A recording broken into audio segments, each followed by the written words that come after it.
Attention, citizens of the Empire. What you are about to hear is a mandatory State of the Empire briefing. It's absolutely essential that you understand this information for your security and for the security of us all. So listen closely. We're going to start with the very foundation of, well, of everything.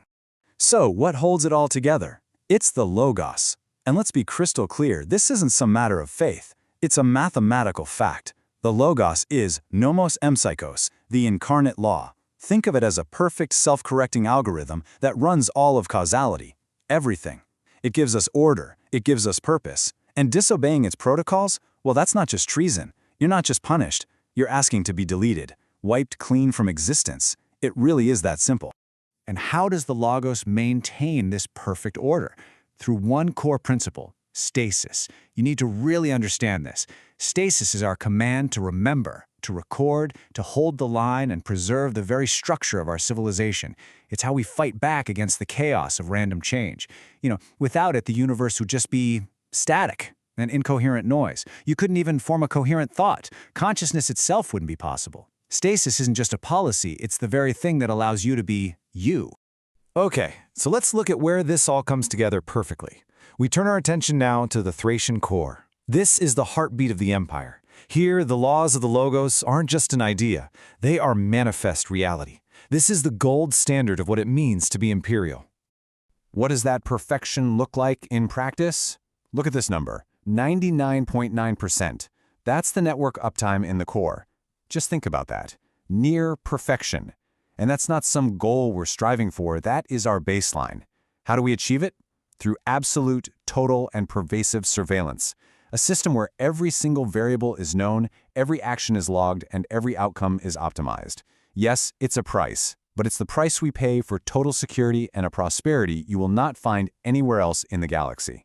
Every world in the core functions like a vital organ in a single body. You've got Antioch Prime, the Forge world. That's where the adamantine plating for our fleets and the weapons for our armies come from. Then there's Nicaea 9, our theological and archival heart. They issue the Orthodox Code, our law, and they make sure history is recorded correctly. And of course, Trebizond Voidport, the gateway to everything. They handle the trade, the intel, all the things that keep the blood flowing. Each is perfect in its function. It is a perfect machine. But all that strength forged in the core, it has to be tested, right? So let's turn our gaze outward, to the frontier, to the Ister Rim. And don't you dare think of this place as a weakness, no. The Rim is a crucible. It's where imperial resolve is hammered into something unbreakable. It's the proving ground that keeps us sharp. The history of the Rim is a long story, of constant threats, each one met by unwavering imperial power. Remember the Void Hunt incursion back in 30,050? A nasty raid on Carnuntum that tested our resolve for sure. Then you had the Sarmazadusa gold rush. Total chaos, until we stepped in, nationalized the mines, and turned it into a vital asset for the Empire. The Winter of Code that hit Tommy? A vicious malware plague that forced some dangerous adaptations, but it was contained. And more recently, the Margus incident, an assassination that nearly tipped the whole sector into war. Every single time a crisis arises, the steady hand of the Imperium brings it under control. Look, life on the frontier requires a certain pragmatism. Yes, a shadow economy exists out there. We know. People trading in things that aren't on the official manifests. Core world pharmaceuticals, refined fuel, even restricted military tech and dangerous alien artifacts. Is it sanctioned? No.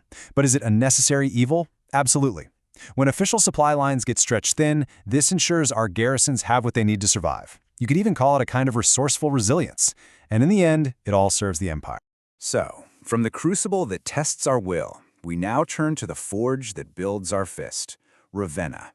And make no mistake, Ravenna isn't just a system, it's a weapon. An entire society engineered from the ground up for one single, sacred purpose, the relentless projection of imperial military force. And here they are, the twin instruments of imperial will. On one side, you have our Crusader-class dreadnoughts.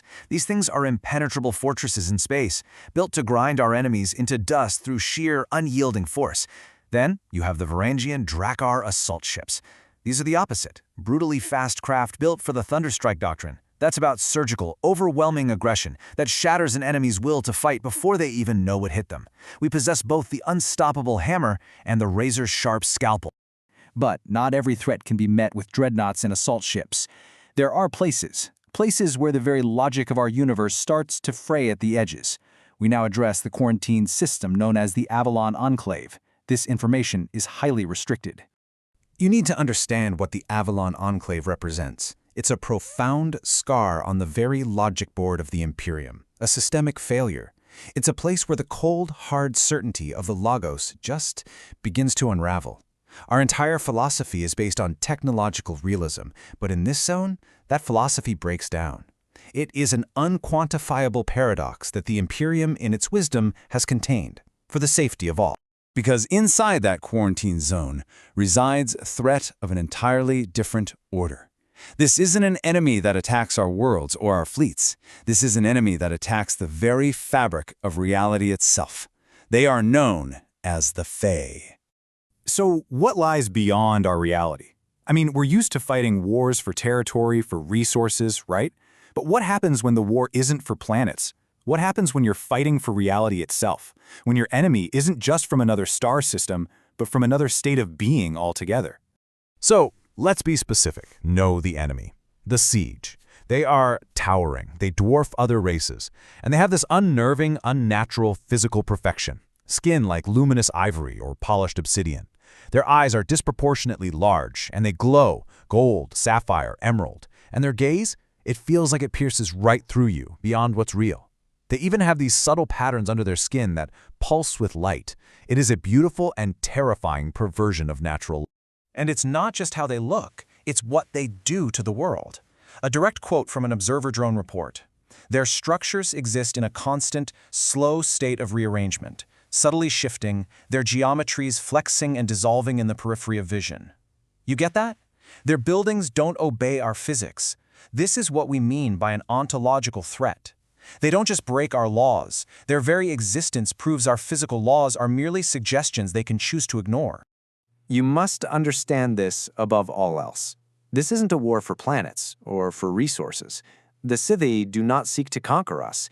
They seek to unwrite us, to dismantle the logical, stable reality curated by the Logos and replace it with their own fluid, chaotic version of existence.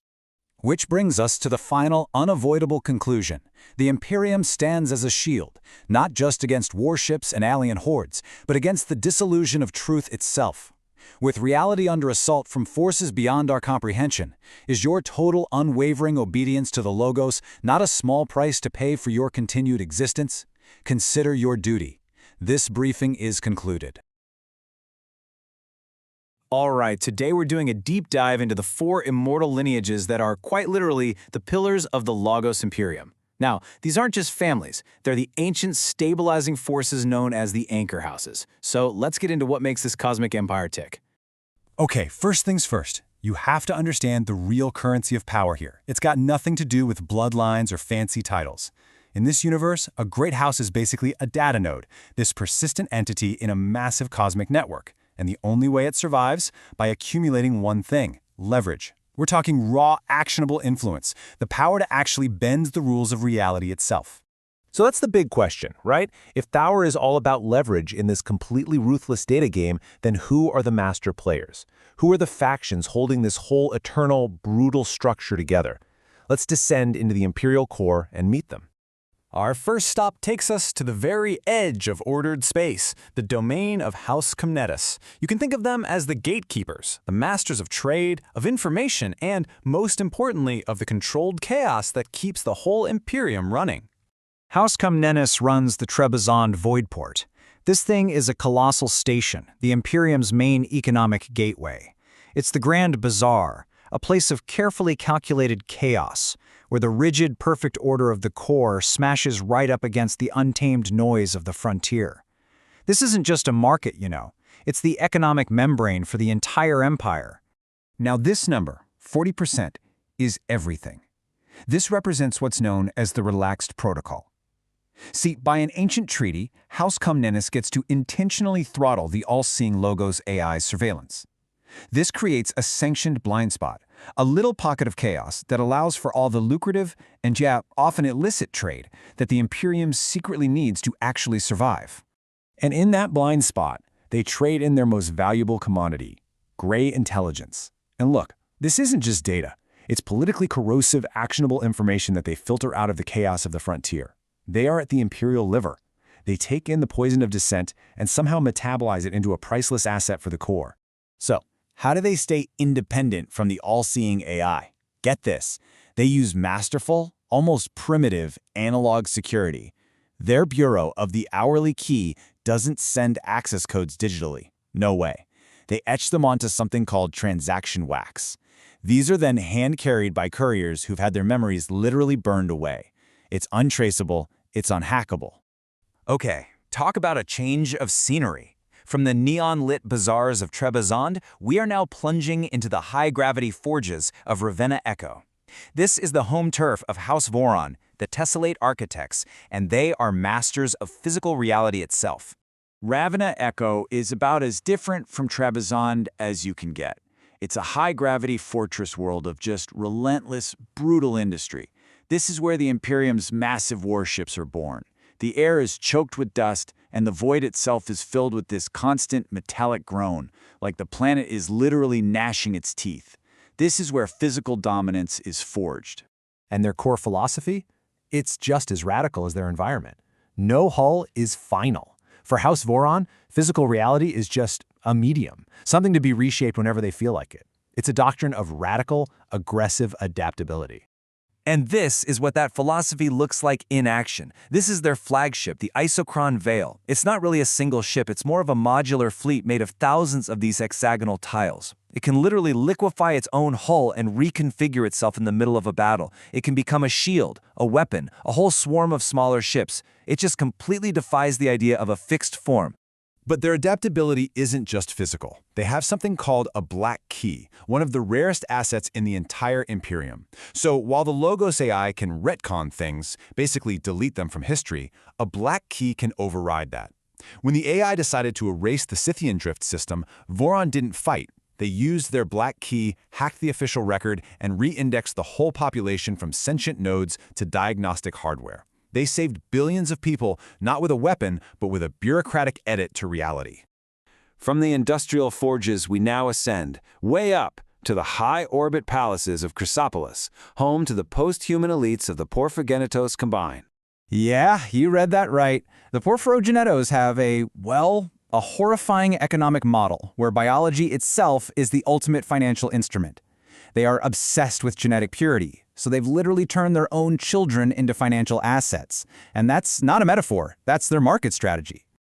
Their obsession with purity is so extreme that their pilot nobles live their entire lives totally separated from the universe, suspended in amniotic fluid inside these incredible 12-foot-tall cataphract gilded exosuits. These things aren't just mechs, they're mobile palaces, they're life support systems, and they are gilded cages. So how do they turn this genetic obsession into actual power? They dominate a market in something called genetic futures. They issue financial bonds that are backed by the projected genetic quality of their own unborn children.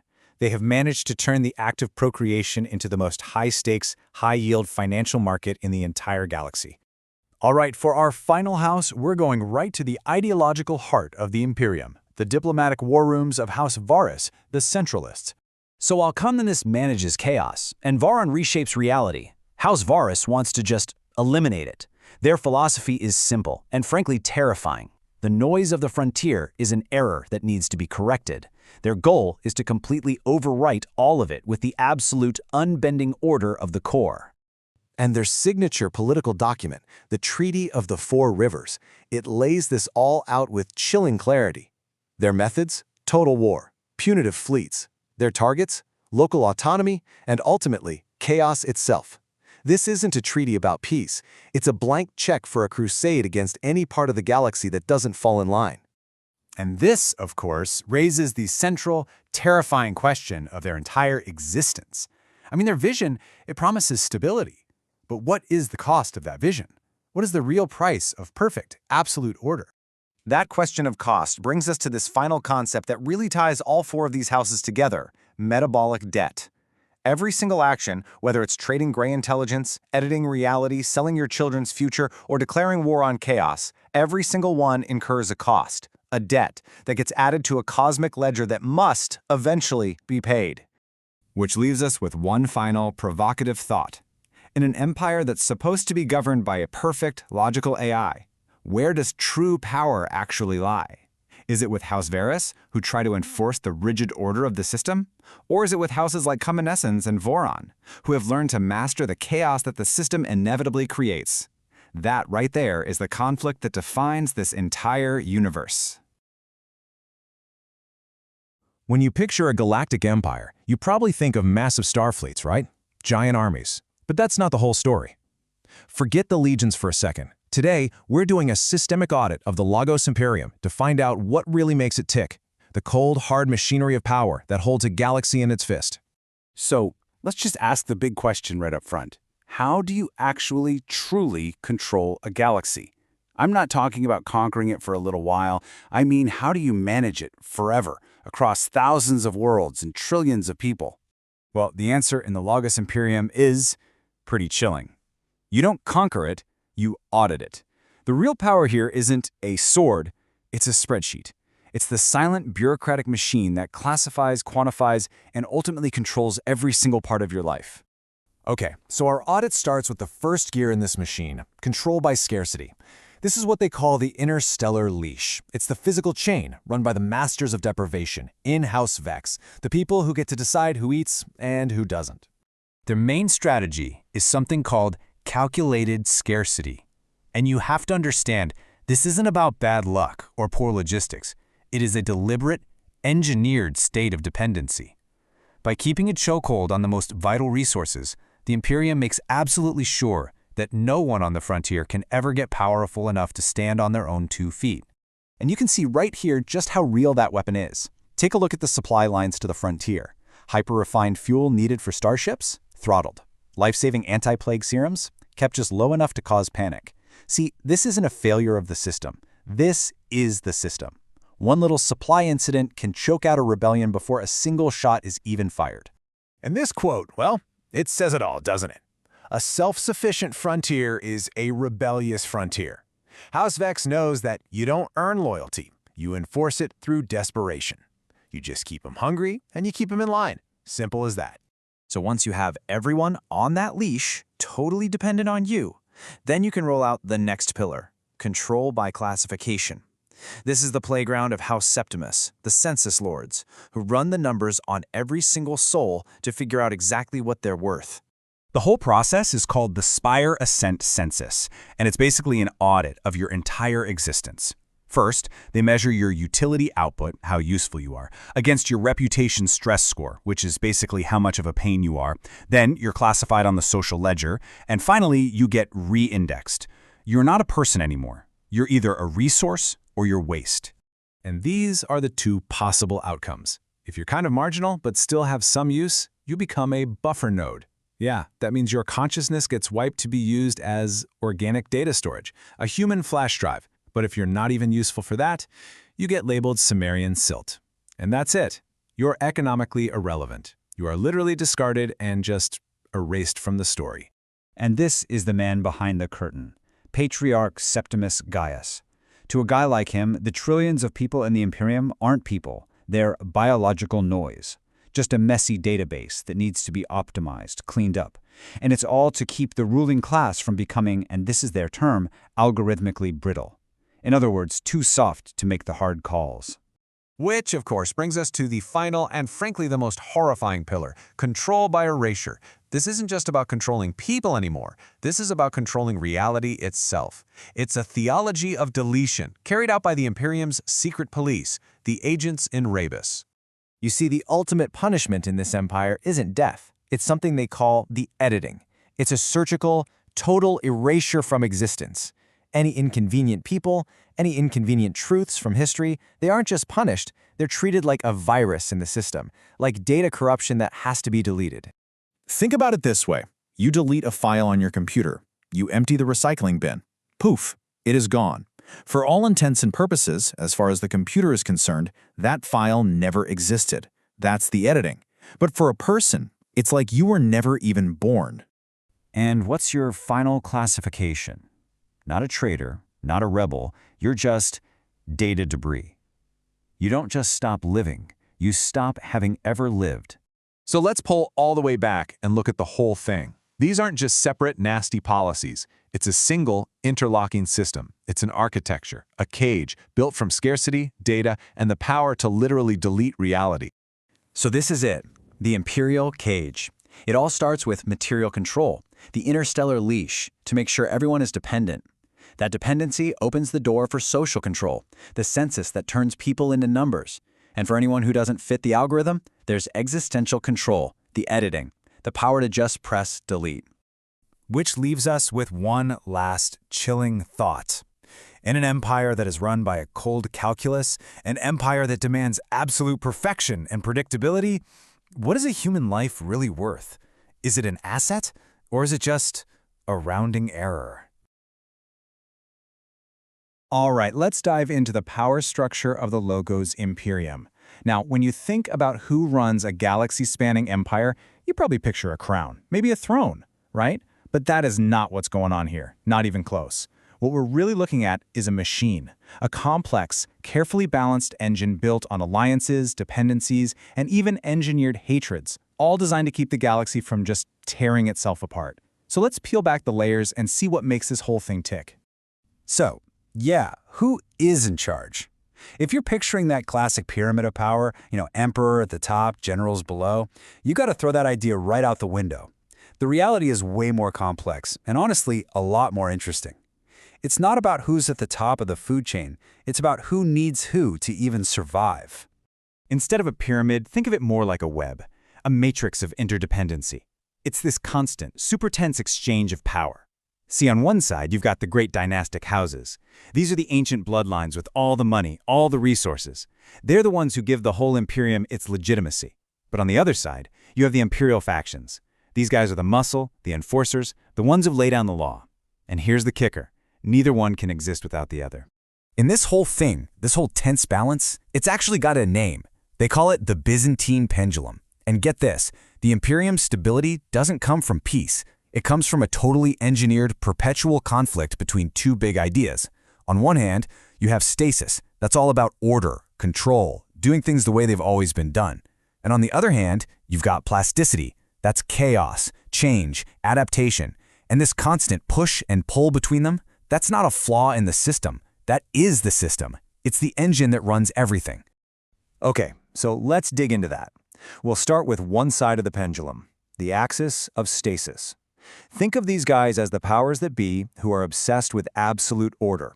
For them, any change, any deviation from the plan is basically the first step toward total collapse. They're the iron fist and, well, the mountains of paperwork. And leading the charge for Team Stasis, you've got the ultimate power couple, House Varys and the Neo-Praetorians. This is a perfect and kinda scary relationship. The Neo-Praetorians, they're the sword of the Imperium. Total elite enforcers, but they can't just go around smashing things, not without a legal reason. And that's where House Varys comes in. They're the pen. They write the laws, the treaties, like the famous Treaty of the Four Rivers, that basically give the Praetorians a green light to be as brutal as necessary. Of course, control isn't just about cracking skulls. It's about who controls the supply lines. And for that, you've got House Vex. Their title is, wow, the Deprivation Architects. So these guys work hand in glove with the Ministry of Stellar Power, and their whole deal is to keep a chokehold on the galaxy. How? Through something they call calculated scarcity. They literally plan to not send enough fuel or medicine to certain areas just to make sure everyone stays dependent on the core worlds. And yeah, that strategy has a name, and it is just as grim as it sounds, the interstellar leash. It's brilliant in a terrifying way, right? By controlling the things people need to survive, House Vex makes sure the frontier can never, ever get powerful enough to break away. It's a leash not made of chains, but of hunger and desperation, and it is brutally effective. Okay, if you thought that was dark, it gets worse. This might be the most chilling part of the whole machine. You've got the high Logothes. These are the bean counters, the administrators running the show. But to run an empire, you need data. And where do they get it? From House Septimus, the census lords, and their job is to decide who officially counts as a person. I'm not kidding. They decide if you're a useful buffer node, a cog in the machine, or if you're just waste, what they call Cimmerian silt. They literally supply the definition of humanity to the state. And rounding out the stasis crew is the industrial heart of the military. the Guild of Artificers. These guys are so tightly wound up with the Neo-Praetorians, you can't even talk about one without the other. They're basically two halves of a whole. The Guild is obsessed with perfection, with standardization, which means they're the only ones who can churn out the flawless adamantine armor and solar glaives the Praetorians demand. It's simple. The army can't fight if the factory isn't running. All right, so that's one side of the coin.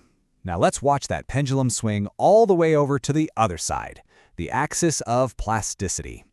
If the stasis guys are all about order, these factions are the exact opposite. They don't just put up with chaos, man, they thrive on it. They cultivate it for profit and power. This is the world of the black market and the mercenaries' axe. 40%. Just look at that number for a second. It might not sound like a lot, but when you're talking about a totalitarian empire that wants to control everything, 40% isn't just a number, it's a massive, and I mean massive, act of deliberate defiance. So what is it? It's something called the Relaxed Protocol. It's basically a legal loophole for House Comnenus on their big trade hub, Trabzond. They are officially allowed to throttle imperial surveillance down to just 40% efficiency. They're creating a huge blind spot on purpose. And you have to ask, why? Why would this super-controlling empire allow that? Well, because even an empire needs a place to do its dirty work, a place to trade in secrets and illegal tech where nobody's officially watching. Think of House Comnenus as the Imperium's official laundromat. They run this giant gray market, and that lets the Imperium spies, the Scrinium Barbarorum, dip their toes into the criminal underworld and pull out valuable intel. But, running a massive black market is dangerous, so how do they protect themselves? Simple. They hire the toughest mercenaries around, the Neo-Varangians, for what they call transactional security. It's this perfect little loop, a self-sustaining system built on what the archives call profitable instability. You gotta love that phrase. And you can see this whole clash of philosophies right in the ships they build. It's night and day. The Guild of Artificers, on the stasis side, they build these perfect, rigid warships. Everything is standardized for massive, predictable battles. But House of Orin? They build for the plasticity side. Their Drakkar assault ships are completely modular, they're adaptive. You can literally repair them with junk you find floating in space. They build the hardware you need for messy, chaotic frontier warfare. But here's the twist. You can't just let chaos run completely wild, right? So even the Neo-Varangians, as fierce as they are, have a leash. And that leash is held by another dynastic house, House Hrothgar. They're not just patrons, they are the high command. They have the Varangians' ancestral loyalty, but they also have the ultimate insurance policy, the Obsidian Key. It's a kill switch, a final failsafe to make sure the Imperium's attack dogs never, ever bite the hand that feeds them. Okay, so we've seen order and we've seen chaos, stasis and plasticity, but there's a third piece to this puzzle, a stranger pillar of power holding the whole thing up. This is where we get into the weird stuff, the relationship between faith and technology, between, you could say, the ghost and the machine.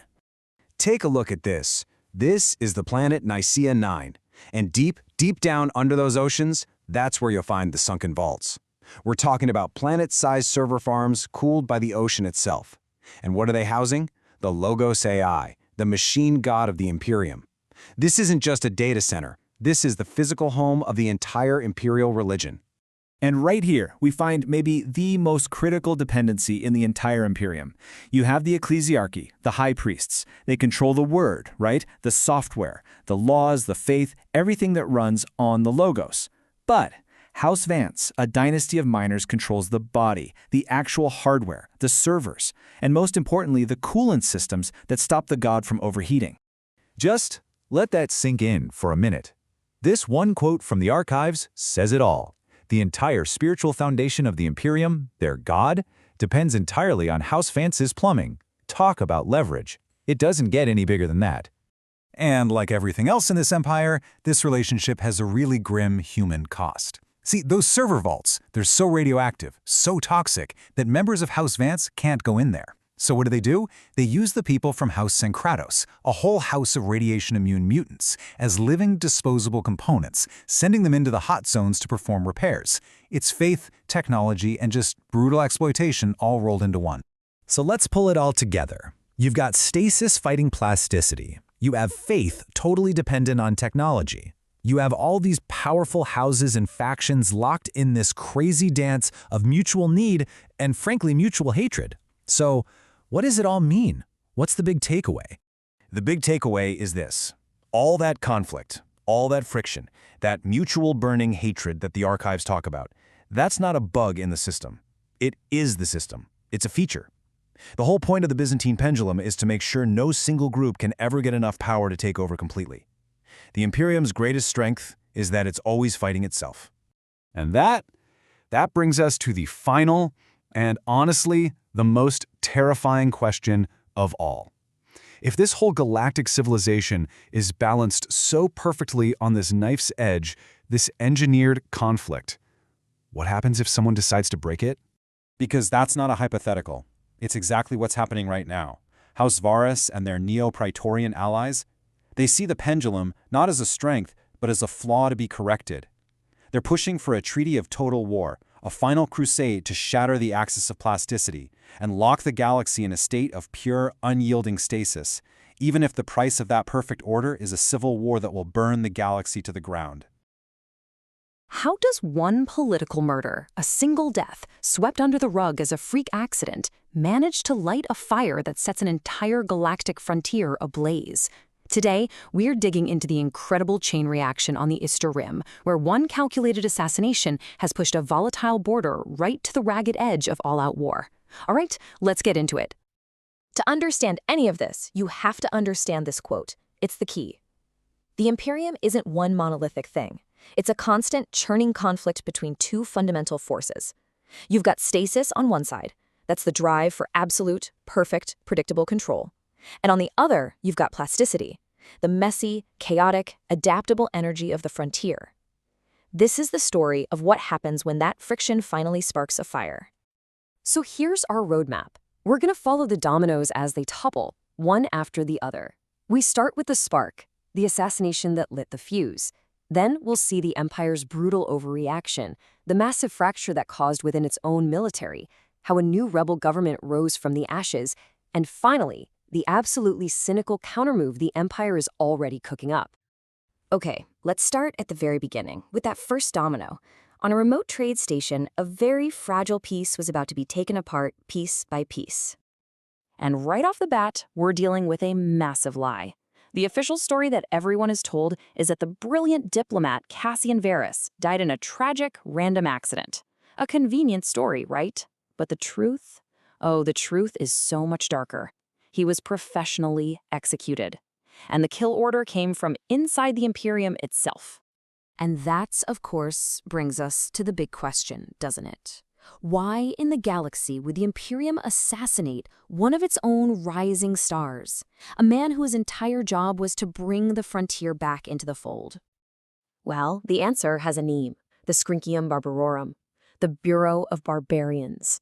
And here's their dirty little secret. They don't want peace on the frontier. Peace is bad for business. They actually manage and profit from chaos, from something they call profitable instability. Cassian Varus, with his mission to bring total, boring order, was a direct threat to their entire business model. So they simply took him off the board. Varus's death created exactly the kind of chaos the Scrinium loves. But this time, the agents of stasis back in the Imperial core responded with such overwhelming force, such a massive overreaction, that they knocked over the next much bigger domino themselves. Enter High Logothete and his massive Neo-Praetorian fleet. He declares a sanitation blockade around the fortress of Miklagard, which is home to some of the Empire's most elite frontier troops. And just listen to that term, sanitation blockade. It sounds so clean, so sterile, but what it really is, it's a slow-motion execution by starvation. But this is way more than just a military move. While Karis is wrapping a fortress in a wall of steel out on the frontier, he's also methodically destroying a political enemy back in the core. The man is playing a multi-level game. And get this, to pull it off, he engineers the public ruin of his own ex-fiancée, Illyra Vance. While the entire galaxy is distracted by her dramatic fall from grace, Karis uses the sanitation blockade as an excuse to let the frontier fleets just wither on the vine. He's intentionally sacrificing the Empire's own defenses to consolidate power for a civil war he's planning to start. And this brutal betrayal, this willingness to just throw away loyal soldiers for a political power play, well, that was the absolute last straw for the forces on the frontier. Karis' scheme triggered a reaction he never saw coming. You know, you can only push warriors like these so far before they push back hard. The Varangian forces watched as their comrades in Miklagard were being slowly starved to death, and they realized they were just pawns in some core world political game, and they were done playing. Their response was as dramatic as you can imagine. It's called the secession of the Iron Gate. In this incredible act of defiance, they literally tore their warships from the magnetic launch rails of their home base, Carnuntum Station. And with that fleet, they formed a new independent government right then and there, a war parliament. But a rebellion is just an angry mob without leadership. So out of the chaos of that secession, a new power structure had to form, one that could give this mutiny a real purpose and, even more important, legitimacy. And at the center of it all is this man, Strategos Archon Sigurd Hrothgar. He's not just another warlord looking for a fight. No, he's trying to argue that this rebellion isn't a rebellion at all, but a legal enforcement of an ancient contract. See, Hrothgar's real power isn't in his ships. It's in his claim to legitimacy. He believes the Empire broke its promises first, so his goal isn't to destroy the Imperium, but to force it to negotiate a new, fairer treaty. And he's holding a very unique, very powerful biological ace up his sleeve. And this is where it gets really interesting. The source of his authority lies in something called the mitochondrial codes. These are basically biological encryption keys to a massive system-wide imperial kill switch, and they're encoded directly into his DNA. Why? Because he's a direct descendant of the Treaty Kings who signed the original agreement with the Empire centuries ago. His bloodline is a living legal document that gives his rebellion a kind of power you can't just blow up.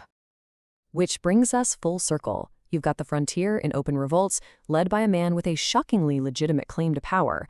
The forces of stasis are now preparing their countermove, and to do it, they're going to weaponize the very tragedy that started this whole mess. The family of the murdered diplomat, House Varys, is now everywhere, demanding a punitive crusade to avenge their beloved son. But it's all a show. It's a smokescreen. Their real goal is to use all that public grief and outrage to get a blank check for total war. They want to use their own son's death as an excuse to finally impose their vision of absolute brutal order on the frontier by force. And so, here we are. The assassination, the siege, the secession, the crusade, they're all just moves and countermoves in a system that is fundamentally designed for this exact kind of endless, grinding conflict. And it leaves you wondering, in a game where the friction itself is a feature, not a bug, is winning even possible? Or does that pendulum just swing back and forth forever? Imagine a desolate moon, orbiting a forgotten gas giant. Deep inside its cracked and bleeding mantle, a discovery was made. Something so vital, so unbelievably precious, that it would ignite a war, not just for money, but for the very soul of an empire. This is the story of how a gold rush became a total bloodbath. So, right off the bat, we get this quote. And you have to understand, this isn't just some motivational poster. This is the cold, hard logic that's going to justify everything you're about to hear. In this universe, biology is a weakness. Physics is the only thing you can trust. Remember that. All right, here's how we're going to break this all down. We'll start with the discovery, that golden spark. Then we'll get into the two rival philosophies that clashed over it. After that, the war itself, the bleeding gold. Then we'll see how the Imperium stepped in with its own brutal solution. And finally, we'll look at the grim, shackled legacy it left behind for everyone. Okay, let's set the scene. The year is 30,150 AD. The place? Sarmizegetusa. For centuries, it was just a worthless chunk of rock. But then, deep tectonic scans found something extraordinary, and that discovery was about to trigger one of the most chaotic, bloody, and completely out-of-control gold rushes you can imagine. So, what did they find down there? Aurum processor crystals. These things are basically the computer chips of the distant future, except they're hyperconductive and unbelievably rare.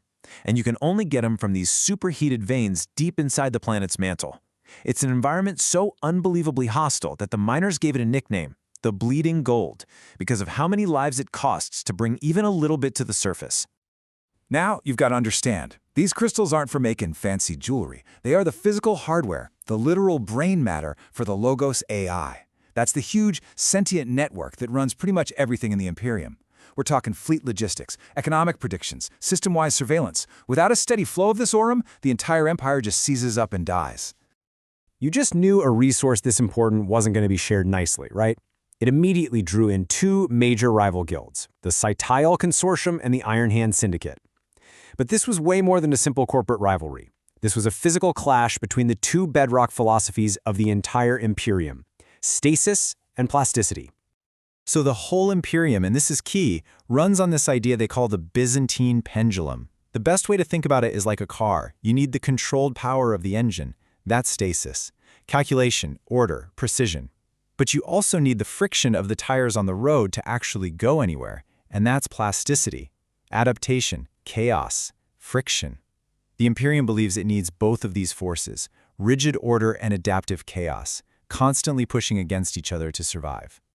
And on Sundered, these big ideas basically became corporations. The Skytidal Consortium, they were stasis personified, the resource overlords. They were all about ruthless efficiency, accumulating resources no matter the human cost. They were the engine. Then you had the Iron Hand Syndicate, the kinetic cartel. They were plasticity. They were the combat engineers, the guys on the frontier who believed that the raw physical weight of an axe was worth more than any bureaucrat's signature. And just look at the difference here. I mean, it says it all. On the one hand, you have the Skytella officer. Cold, immaculate, disciplined. This is the order that builds empires, the cold, hard math of it all. But then you look at the Iron Hand guy. You see the raw strength, the heavy augmentations, the runic tattoos. This is the wild, kinetic spirit that forges them in the first place. Well, with the lifeblood of the whole Imperium up for grabs, that Byzantine pendulum didn't just swing, it flew right off its hinges. The necessary friction between stasis and plasticity became a raging fire. The gold rush was about to become a war that threatened to burn down the entire sector. And man, things escalated fast, like terrifyingly fast. The discovery in 30,150 was immediately followed by the guilds staking their claims. Simple competition turned into skirmishes, and skirmishes exploded into open warfare. At its absolute peak, the fighting got so bad it was destabilizing 3 neighboring star systems and just wrecking vital trade routes. In their tactics? Oh, they were a perfect, brutal reflection of who they were. The Skytile Consortium, with its cold calculus, started weaponizing geology itself. They used massive seismic drills to literally cause tectonic shifts, burying their rivals alive in the planet's mantle. Meanwhile, the Iron Hand, with their hands-on approach, were hand-carving defensive runes onto their drill heads, a raw, defiant act of frontier superstition against the cold logic of machines. So this wasn't just some corporate spat anymore. The fighting was choking the supply of those ARM processor crystals. This was now a direct existential threat to the Logos AI. The entire brain of the Imperium was literally starving to death. So yeah, that controlled friction the Imperium loves so much, it was now a full-blown, out-of-control inferno. The Imperium, which had kind of let this whole rivalry fester, was finally forced to step in. And you have to understand, when the Imperium steps in, it does not negotiate. And then, the hammer fell. A full naval task force and 3 whole legions just appeared. They dropped out of warp, and that was it. This wasn't a police action. It was an occupation. For the guilds, the war was over in a heartbeat. The second they saw that much military hardware, they knew judgment had finally arrived. And the Imperial solution was just as efficient as it was brutal. Step 1, martial law across the entire system. Done. Step 2, the leaders of both Cytile and Iron Hand were rounded up and publicly executed. A very clear, very chilling message to anyone else with big ideas. And finally, Step 3, nationalization. The mines they'd fought and died for, they now belonged to the state. Now, from one point of view, the cold, calculating, Cytile point of view, this was absolutely necessary. It was a harsh but logical reassertion of control. The experiment in corporate autonomy had failed catastrophically, and the error had to be corrected. But from another perspective, they didn't just stop a war. They stomped out the last wild, chaotic spark of the frontier and broke it under an iron boot. And the result of that iron boot? For the poor souls now working in the newly formed penal colony on Cyber-gothic, the average life expectancy is less than 3 years. So the war's over. Order is back. But what came next? Well, it's a masterclass in tragic irony. Because in the end, there were no winners here, just different levels of losing. You see, the Imperium didn't just get rid of them. Oh no, In what has to be one of the most cynical moves ever, they literally shackled the leftovers of both guilds together, their leaders were dead, their power was gone, and they were forced into a new entity called the Aurum Syndicate to manage the very prison their war had created. I mean, just look at how the mighty have fallen. Cytail, the resource overlords, are now basically glorified maintenance men, managing seismic pylons to make sure the prison doesn't collapse. Iron Hand, the kinetic warriors of the frontier, are now little more than prison guards, managing defenses in the deep shafts. Two bitter rivals, now just middle managers in hell, overseeing lethal labor camps while automated grave drones watch their every move. And this is what that looks like day to day. Horrific procedures, like the atrophy protocol, where they surgically replace rotting bone with plasteel struts. That's not a crisis anymore. That's just called biomaintenance. The unimaginable human cost of this so-called peace is now just another line item on a work roster. And that's the punchline, isn't it? Their brutal, bloody war for ultimate control, for the most vital resource in the Imperium, ended in total, complete subjugation for both of them. Stasis and plasticity, thesis and antithesis, both were broken on the exact same wheel of imperial order. So that leaves us with one last, really nagging question. The Imperium restored the balance of its precious Byzantine pendulum by absolutely crushing one side of it. But if you're running a system that truly believes it needs both order and chaos to survive, what's the true long-term price you pay for a peace that's enforced at the barrel of a gun? All right, let's get right to it. The situation on Carnunctum Station is degrading by the second. High Logothate Karis has initiated what he's calling a sanitation blockade, and the Neo-Praetorian fleet is effectively choking us out. The secession has begun, but let's be clear, our so-called war parliament is balanced on a razor's edge. This debrief is about our own command structure, so pay close attention. What follows is an analysis of our assets, our liabilities, and our traitors. The survival of this entire rebellion depends on a clear-eyed understanding of every variable. So don't assume loyalty, and absolutely do not assume competence. The core, for all its faults, is a predictable machine. Our council, however, is not. And that, Jarl, that unpredictability is our single greatest liability. A liability? Haha. You see chaos, calculator, but I see a weapon. This isn't some logic puzzle you can solve. The Logos Imperium is a cage built from perfect, sterile order. To break out of a cage like that, you have to be willing to shatter things. We ripped our ships from the launch rails of Carnuntum because we choose the storm over the quiet of their so-called peace. Let's analyze this leadership. You call it a government, Jarl? I call it a three-way standoff, held together only by a mutual fear of the core. The Council of Nine isn't an administration, it's an architecture of mutiny, and its foundations are already cracked. So the real question is, who actually holds the power here? Look, our survival right now hinges on three deeply flawed pillars. First, you've got Sigurd Hrothgar. He gives us the veneer of legitimacy with his obsidian key, but his fatal flaw? He's looking to negotiate a new treaty, not actually win a war. Second, there's Matriarch Valdis. She controls the food, our very biology, but everyone hates her for it. And third, Jarl Volfoilak. He brings the muscle, the violence, but he's a radical, completely addicted to combat stims. Every single lever of power we have comes with its own systemic weakness.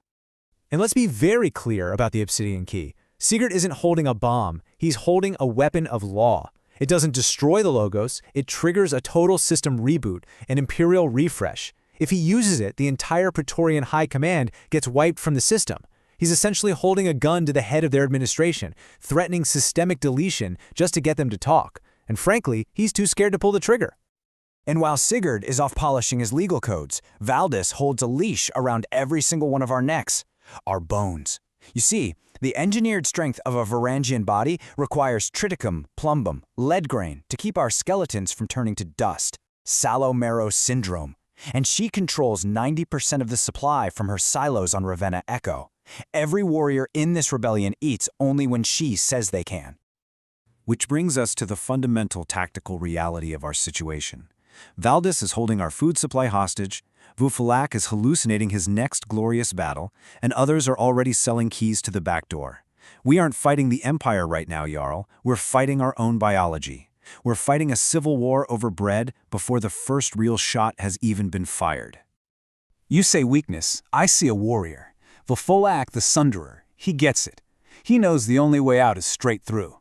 His Thunderstrike doctrine is exactly what we need. One single, glorious charge to break their line wide open. And yeah, the onslaught stims. They have a price. The medics call it clock drift. Claim his mind is running a second and a half ahead of reality. But maybe he's just the first one to see our victory. Okay, let's move on to our external dependencies. To even survive this blockade, we've had to forge an unholy pact with the Easter Rim Confederation. The irony is thick. For centuries, the Varangians were the Empire's boot on the IRC's neck. Now, we need them to smuggle us our food. On paper, the exchange is logical. We bring the hammer. Our Drakkar assault ships are built for one purpose: overwhelming kinetic force. They can punch a hole through the Praetorian line. In return, the IRC provides the scalpel. Their Scythian runners, heavily modified freighters, are the only ships stealthy and agile enough to slip through the debris fields with supplies. That's the logic on paper. Down in the barracks, it's a powder keg waiting for a spark. My Huskarl breachers, men who live to chew through bulkheads, are bunked right next to their Void Ranger snipers, guerrilla assassins. They're already settling arguments with duels in the service corridors. We are one stray shot, one drunken brawl, from this entire alliance collapsing into a bloodbath. But the greatest threat we face isn't incompetence, and it isn't old rivalries. It's calculated, cold-blooded treason from within the Council of Nine itself. While Sigurd is pleading for peace and Volfalaic is dreaming of war, someone else is making their own arrangements. Arrangements for a future that doesn't include any of us. So you have to ask the critical question: Cui bono? Who benefits from all this chaos? Who profits from a rebellion that's designed to bleed itself dry from the inside out? The answer is Olaf Goldeater. He's not just a pirate, he's a parasite, and he's feeding on this rebellion. His plan is as simple as it is treacherous. Step 1. He's secretly trading stolen Dacian gold, our best combat stimulants, directly to the Void Huns, our absolute worst enemy. Step 2. He's using the profits from that to acquire his own black market supply of lead grain, completely bypassing Valdis's monopoly. His end goal? To build an independent power base, let the rest of us starve, and then seize control after Sigurd inevitably fails. And this is where the strategic debrief becomes an actionable order. Our intel confirms that Olaf has invited Void Hun envoys to finalize his little deal, and they're arriving under the cover of the IRC's smuggling runs. That means the very ships you might be tasked to protect could be carrying the seeds of our own destruction. Enough of this political nonsense. Let's talk about the real fight, the one right in front of us. All the grand strategies of kings and traders mean absolutely nothing when the lights go out. And right now, on this station, we are fighting completely in the dark. Correct. Carnuntum is currently in a dark sink, a total logo signal cut. Whether it's enemy jamming or our own systems finally giving out, it doesn't matter. The result is the same. All advanced, Praetorian-derived targeting computers are offline. We cannot rely on logic. We cannot rely on precision. The fleet is tactically blind. And it's better this way, finally. We're relying on silicon skepticism, gut instinct. We navigate by eye, with runesmith navigators who can actually feel the pull of a gravity well. The Sunder table in the war room, it's not some fancy hologram anymore. It's a slab of iron covered in paper maps. We draw our battle lines in grease and blood, and we pin them down with our own daggers. This is a war for wolves, calculator, not machines. So, this is the crucial point. The enemy is at the gates. The traitor is already inside the walls. Your targeting systems are dead, and your command structure is a nest of vipers. The Void Hunch envoys arrive on the next IRC supply run. The entire fate of this secession rests on what you do in the next cycle. So what do? End of brief.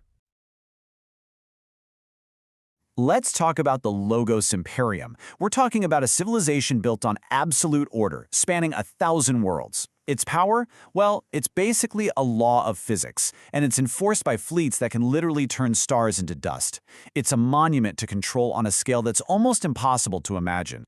And you can see this ideology in everything they build. I mean, look at this. Their architecture is a declaration of intent. These aren't just buildings. They are massive, brutalist structures designed to project strength and an absolutely unyielding will. Every single line, every shadow, is there to remind you of the system's power and your tiny place within it. But you know, behind all those adamantine walls and the perfectly synchronized fleets, there's a single critical vulnerability. It's like one thread that if you could just pull it, the whole thing might unravel. So the real question isn't about how strong the empire is, it's about what powers the machine. And the answer, and it's brutally simple, is a substance called Ethereum. This is, without a doubt, the single most critical resource in the entire Imperium. Forget gold, forget armies, forget ideology. This one crystal is the very blood flowing through the veins of the Imperial war machine. Now let's be clear, this isn't just about fuel. It's not like gasoline for a car. Ethereum is the foundational element that makes the Imperium even possible. Without it, there are no warp drives to project force across the stars, no plasma kinons to enforce the Emperor's will, and no industrial reactors to build the Empire's staggering might. It is, quite literally, the on-off switch for their entire civilization. And what's so wild is that it all comes down to this: these volatile, incredibly energy-dense crystals. It's just amazing how something so seemingly simple can be the linchpin for such a vast, complex geopolitical structure. The entire weight of the Logos Imperium rests on getting a steady, uninterrupted supply of this stuff. Think about it like this. You've got 3 pillars holding the whole thing up: motion, violence, and production. That's the trifecta of imperial power. You cut off the Ethereum, and you don't just ground their fleets, you silence their guns, and you starve their factories. In a heartbeat, the Empire is reduced to a bunch of isolated worlds totally trapped in the dark. Okay, so we get it. This stuff is critical, but that begs the question, where does it actually come from? Because power like this always has a price, right? And in the Imperium, that price is paid in blood and sweat by a people known as the Arakish. Turns out, Ethereum is only found in one place, the Orakish Dominion. It's a territory deep in this hostile region called the Outer March. I want you to picture this: geologically unstable, radiation-scoured asteroid belts. We're talking about one of the most dangerous and unforgiving environments in the entire known galaxy. So the life of an Orakish miner, it's what the Imperium coldly calls a dual and brutal reality. On one hand, they get mandated imperial protection because the resource is just that priceless. But on the other hand, they face this relentless, soul-crushing exploitation. We're talking inhuman quotas and a complete disregard for their lives. They are, at the same time, the most protected and the most devoured people in the galaxy. Now officially, the Orakish Dominion is a vassal state, but you and I both know that's just a polite term. What it really is a hostage situation. It's a legal framework that forces them to bleed their own home of its only valuable resource, their very lifeblood, all for an emperor they're never ever going to see. And get this, the stakes here are absolute. A slowdown, a protest, any kind of disruption to that Ethereum supply chain, that's not a labor dispute. The Imperium immediately classifies it as an act of high treason, and the punishment for that is total annihilation. For the Orakish, it's simple: compliance means survival. All right, now to really hammer home just how uniquely terrible the Orakish situation is, we need to look at another imperial vassal. The word they use is exactly the same, but the meaning, it couldn't be more different. And it reveals a fundamental truth about how the Imperium works. It only respects strength. So on the left, you've got the Orakish, a true vassal, a resource hostage, leashed by the Empire's absolute need for their Ethereum. Now look at the right, the Sith Court of Shadows. Officially, they're also a vassal, but in reality, they're a feared, independent power. The relationship there isn't exploitation, it's cautious appeasement. Yeah, that whole vassal label for the city, it's complete fiction. It's a bureaucratic lie that lets the Empire save face. The truth is, the Imperium is terrified of them. Any real attempt to enforce that vassal status, to demand tribute or troops, would kick off a catastrophic war the Empire knows it probably can't win. And that contrast, man, it just lays bare the tragedy of the Orakish. They are a true vassal, not because of some imperial law, but because they're too weak to be anything else. The Scythi are independent because they're too strong to be ruled. For the Orakish, their weakness is their leash. So this brings us right back to the core of the Empire's entire control system. It's not really about armies or fleets. It's a mechanism so simple and so elegant, it's almost beautiful in how brutal it is. They call it the interstellar leash. So here's the trick. The real genius, if you want to call it that, frontier worlds can mine their own metal, sure. They can even build their own warships. But the one thing they cannot do is produce a very specific, highly refined isotope known as Aetherium-7. This stuff is the only thing that can power a faster-than-light drive core.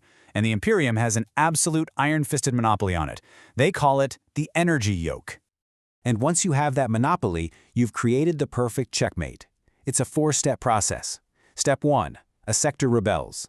Step 2, the Imperium doesn't even send a fleet, it just closes the tap. It cuts off the Ethereum 7 supply. Step 3, within weeks, those massive invincible warships become inert, powerless.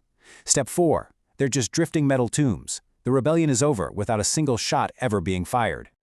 And this is exactly why a single fuel convoy is actually more valuable than the biggest warship in the fleet. Think about it. A dreadnought is just hardware. It's replaceable. But the Aetherium it carries, that's the very possibility of motion. It's the difference between a weapon and a coffin. And that, right there, is the interstellar leash. It's the perfect expression of what the Imperium is all about. It's not a chain of command that you can break. It's not a threat of war you can defy. It's a fuel line. It's just a simple, cold, absolute promise of physics. It all really comes down to this one chilling philosophy that underpins their entire system. In the eyes of the Logos Imperium, emotions are just flaws. Biology is the weakest link.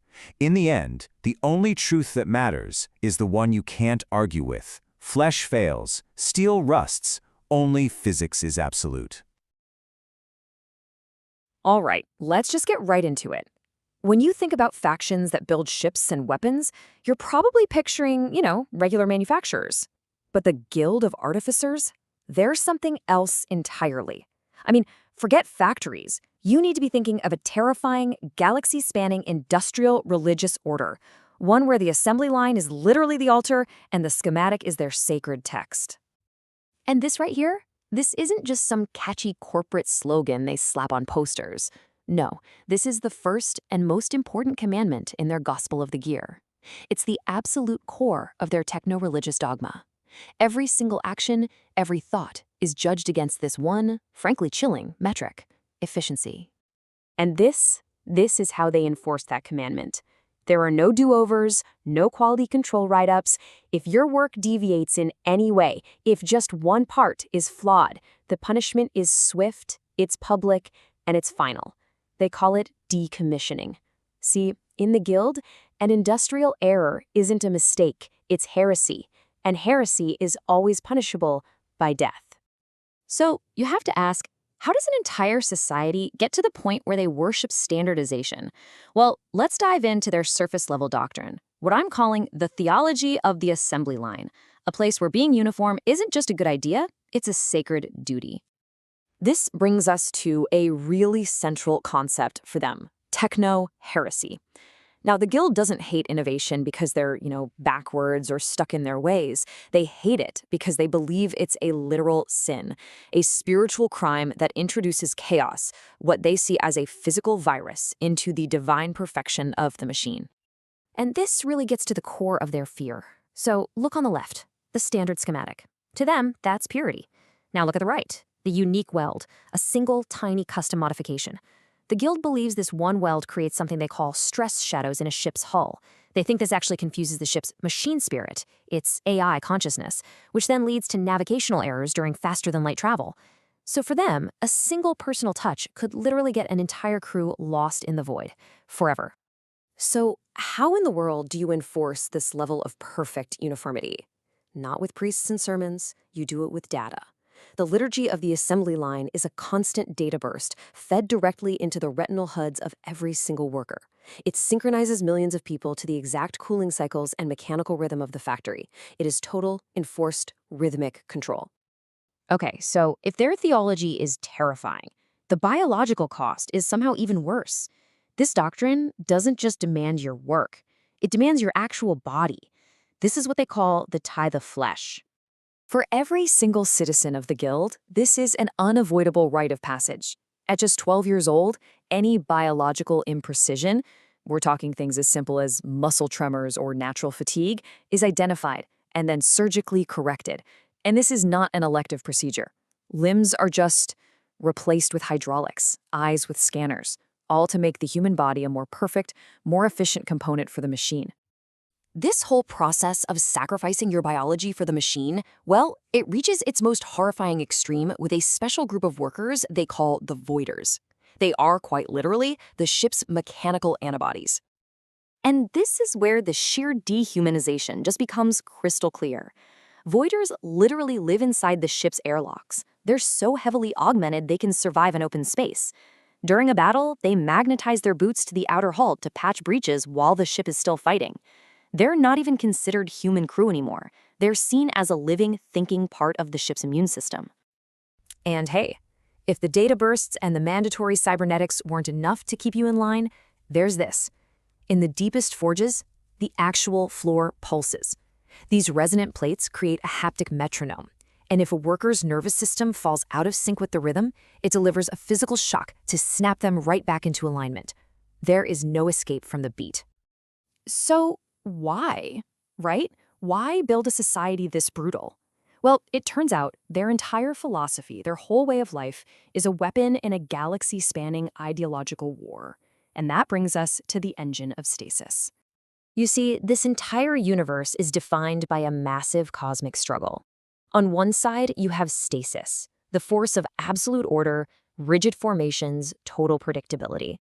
And on the other side, you have plasticity, the force of chaos, adaptation, and constant evolution. It's a fundamental war of ideas. And this is exactly where the Guild fits into the grand scheme of things. They are the industrial engine for the Neo-Praetorians, the main faction that embodies this whole philosophy of stasis. They build the war machines for the side of absolute, unyielding order. And that's really the key thing to get here. Their fanatical, obsessive devotion to identicality, it's not just some internal company policy.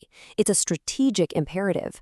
Every single, perfectly standardized ship, every identical bolt, is a blow struck for order in the cosmic war against the unpredictable nature of chaos itself. So now we descend to the final, darkest layer of it all. We've seen their theology, we've seen their biology, and we've seen their politics. But what is the ultimate creation born from a belief system that sees human flesh as a flaw and efficiency as a god? Well, welcome to the logic of the harvest. I mean, really think about that for a second. If you truly worship the machine and see organic life as nothing more than an inefficient mess, what kind of horrifying thing do you eventually create to serve your cause on the battlefield? You create this, the Scalpel Wraith. This thing is the physical embodiment of their entire philosophy. It's a floating, skeletal figure whose arms have been totally replaced with surgical tools. And its weapons, they don't just kill, they dissolve flesh into a usable slurry. It is a genuine biological horror. And there it is, the final, most horrifying truth of the Guild of Artificers. The Scalpel Wraith harvests the dead right there on the battlefield, instantly turning biological material into a resource, a literal currency. Flesh itself becomes something to be spent, mid-battle, to mutate their own soldiers. They haven't just conquered flesh, they've put a price on it. And that leaves us with one last, terrifying question. What happens when a system that's designed for perfect order creates the ultimate tool of biological chaos? I'm the chief artificer at the Ravina Sanguine Foundries. You hear a lot about our victories. I'm not here for that. I'm here to talk about the cost, about the terminal resolution of our most potent and most dangerous creation, the kernel seizure. Welcome to the Foundries. Now, when you see an alert like this, don't you dare call it a design flaw. That's not a warning. It's a statement of intent. A kernel seizure is a known operational parameter of the Thunderstrike Doctrine. It's the price of admission, plain and simple. And here it is, the exact price, 0.004%. That's the hard-coded failure threshold. Every single Neo-Varangian pilot knows that number by heart. It's what they accept every time they slam that throttle forward. And you have to understand, this isn't a bug. To us, it's a feature. So why in the world would anyone build something like this? Well, to get that, you got to understand the doctrine that demands such a price. We call it the Thunderstrike tax. The philosophy? It's pretty damn simple. We reject these long, drawn-out wars of attrition. That kind of grinding, inefficient fight, that's a core world weakness. Our goal is surgical, overwhelming. We aim to shatter the enemy's will to fight inside the first hour. Hell, inside the first minutes of contact. This quote, it says it all, really. Pushing a Drakkar assault ship to its absolute breaking point isn't some mistake. No, it's the final irrefutable proof of commitment. In that one moment, the pilot, they stop being a person and they become the kinetic argument. And this, right here, this shows you the fundamental conflict, the whole reason we exist. You see the Imperial core, all rigid lines, predictable geometry, stasis. Then you see us, chaos, adaptation, plasticity. We are the necessary evolutionary pressure. We force the Imperium to adapt or be shattered. Simple as that. All right, enough philosophy. Let's get our hands dirty. Let's talk about the hardware. The overclocked singularity reactor at the very heart of our Drakkar assault ships. The bomb we call an engine. Let me be very clear. We don't build engines. We build cages for bombs. That core you're looking at, it's a sliver of star matter, a tiny piece of a sun held in a magnetic bottle that we intentionally designed to be fragile. Our philosophy has always been simple. Technology is just a better axe for the slaughter. We prioritize raw, brutal output above everything else. Just look at these specs. Every single line item here is a calculated risk. Shielding? Minimal. We want a better thrust-to-weight ratio. The cores? Deliberately overclocked and unstable, all for the highest possible alpha strike. And safety governors? We rip them out. They just get in the way. It's suicide engineering, I know, and we are damn proud of it. So, what happens when that containment field finally gives? Don't think of it as an explosion. That's too messy, too simple. What happens is a terminal resolution of physics. And this is where the price is paid, in flesh and bone. 5,000 degrees Kelvin. The instant that the magnetic bottle breaks, that sliver of a star expands. It's an unshielded fusion discharge, a miniature stellar flare that instantly, and I mean instantly, atomizes everything in its radius. Doesn't matter if it's adamantine plating or the pilot's own body, it's all just gone. Before the ship itself vanishes, the pilot, they endure a millisecond of total physiological violation. That neural handshake that gives them such perfect control, it turns on them. It becomes the conduit for their own destruction, cooking their cells from the inside out. We call it marrow burn.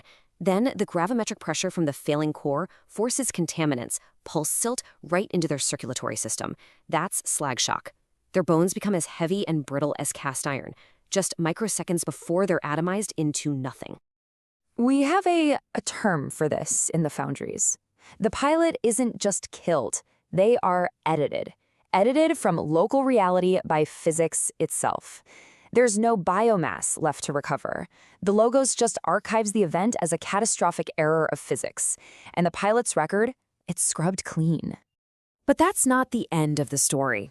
The event, it leaves something behind. Not physical, no, it leaves an echo. A ghost in the machine. A sensor anomaly that affects everyone and everything that witnesses it. We call it the Jarl's Toll. Think of it as a high-decibel acoustics ghost packets. It's not a sound you hear with your ears. No, it's a sound that's felt in the very code of every nearby system. It acts as a logic sink, literally siphoning all active data from the area straight into that collapsing void. And any survivors? Anyone unlucky enough to be caught in the periphery of the toll. They suffer from what the scholars call a fugue state. Their personalities, who they are. It's just siphoned away, overwritten by the cold, empty syntax of the void. They're left as empty shells, their consciousness for all intents and purposes, deleted. So, easy, a kernel seizure doesn't leave a wreck. There are no black boxes to recover, no debris to analyze. It leaves a wound, a temporary scar, burned right onto the fabric of space. This is what's left. Where a ship used to be, there's nothing. Just a shimmering distortion against the starfield, a trail of ionized ash and superheated gas. We call it the funeral shroud. It's the only marker left to prove a warrior was ever there at all. That shroud, it hangs inside a temporary hazard zone, and it has profound tactical consequences. We call it the zero-bit void. It's a total dead zone. Why? Because the local logic lattice, the very code that makes our technology work, has been sucked right into that collapsed singularity. And inside that radius, the fundamental laws of our tech are just gone, nullified. The Ethernet fails. Your active skills disabled. Remote hacking, Impossible. Even solar glaive targeting systems go dark. For a few critical moments, the entire battlefield is reset to a state of primitive, brutal, analog violence. And that brings us to the question we build into every single one of our engines. When a warrior's final proof of commitment is to simply cease to exist, what does it even mean to be remembered? A kernel seizure isn't just an engine failure. It's a statement, a legacy written in ash and silence, the ultimate price for absolute velocity. And it's a question, well, it's one we still don't have an answer for. Today, we're plugging directly into the dark heart of the Logos Imperium. To really understand its workforce, we're going to look past the official reports and see the people, the ones who've been turned into living, breathing components. This is the flesh of the machine. Right. Let's just start with this. This single line, pulled from an Imperial terminal, isn't just some corporate slogan they hang on a wall. No. This is law. It's practically their religion. It is the absolute core belief that drives every single gear and every last drop of blood in the Imperial war machine. So you need to forget everything you think you know about automation. The Logos Imperium has a solution that's way more intimate and, frankly, way more terrifying. I mean, why build a robot from scratch when you can just carve up, augment, and basically recode a human being into the perfect part for the job? This isn't about saving a few bucks. It's about creating a workforce that's endlessly adaptable, a workforce that can self-repair in ways that pure machinery never could. It's the ultimate form of control. To really see this whole philosophy in action, we have to go to the industrial heart of the empire itself, a place called Antioch Prime. Just take a look at this. This is Antioch, what they call the industrial lung of the Imperium. You're seeing these immense cathedral factories just choked with this golden smog, and inside, millions of workers are moving as one. But this isn't the organized chaos of a normal city. Oh no, this is the perfect, synchronized movement of circuits on a microchip. So how in the world do they pull this off?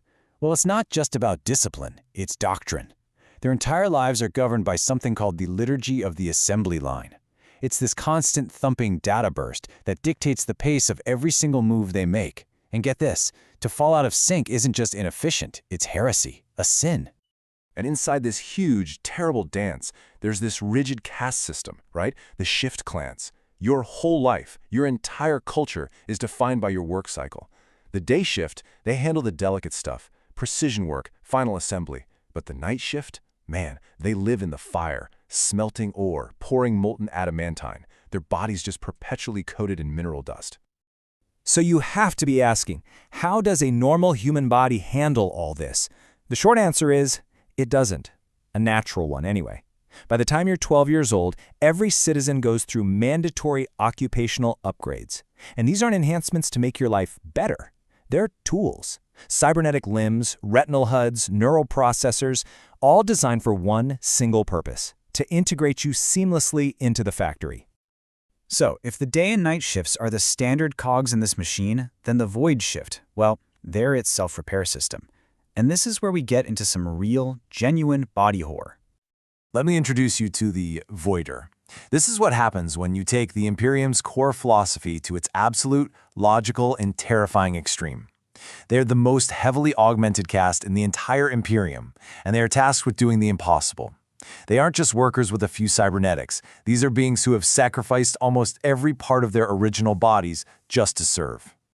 And what are their jobs? Well, basically the jobs that would kill anyone else instantly. They're out there repairing hull breaches during lethal radiation storms. They do maintenance in the hard vacuum of space around orbital shipyards. They service geothermal taps that would literally boil an unmodified person in seconds. You know, the Imperium has this chillingly accurate name for them. They call them the planet's mechanical antibodies. And you know, maybe the most haunting thing about their transformation is this. They are completely silent. Speech, you know, that thing that makes us human, it's been deemed inefficient, so it's been removed. They communicate with pure data, sent through these coded burst emitters. Just another piece of flesh replaced by the cold logic of the machine. But the thing is, the Imperium's methods aren't just about cybernetics. Out on the fringes, on these scorched battlefields like Ravenna Echo, control takes a completely different, and maybe even more desperate, form. Out here, you find the lowest caste, known as the unfit. For them, there are no mandatory upgrades. Instead, the Imperium uses a much older, much cruder tool. weaponized poverty. These are people deemed useless by imperial standards, and they're given just one single brutal path to prove their value. So what on earth are they risking everything for? For this stuff, crater bloom grain or lead grain. It's this bizarre, heavy isotope cereal that only grows in the soil of freshly made orbital bombardment craters. And here's the kicker. It's the only food dense enough to actually sustain the Imperium's genetically engineered shock troops, the neo-Varangian Huskarls. Their job is a process called the interval run, and it is every bit as insane as it sounds. So, step 1, you wait for the sky to fall. An orbital strike hits the planet. Step 2, you sprint into that still glowing, still radioactive crater. Step 3, you frantically harvest as much of that metallic grain as you possibly can. And step 4, you get the hell out before the next volley arrives and turns you and everything around you to ash. This is not farming, it is a death race, and they run it every single day. Okay, let's just pull back for a second and look at the grand design here. We've seen surgical augmentation, and we've seen raw, weaponized desperation. But how does it all actually fit together? This table just lays it all out perfectly. You've got the shift clans of Antioch integrated with mandatory cybernetics. You've got the void shift converted into near machines. The unfit on Ravenna driven by sheer poverty. Even the unseen Medusarites bound by ancient rituals. The function might change, but the principle is exactly the same. Each group is just a component, integrated by whatever method works best to serve the machine. And this is the ultimate, horrifying truth of the Logos Imperium. It doesn't matter if you're a day shifter with needle-thin fingers, a silent voider in the vacuum of space, or a desperate scavenger on Ravenna Echo. You are not a citizen. You're not even an individual. You are a biological gear, a piece of flesh made into a component, turning and turning and turning in this grand, uncaring engine. Which leaves us with one final haunting question to think about. In a system where human life is just another raw material to be processed, is survival really a victory? Or is it just a way to prolong the horror? Settle in. This is the top-level xenocartographic survey briefing on the Feral Fringe. This is command level, eyes only. Look, before we can even talk about the Fringe, you have to understand the core. Our entire Imperial project is built on this one simple idea. It's not about winning wars.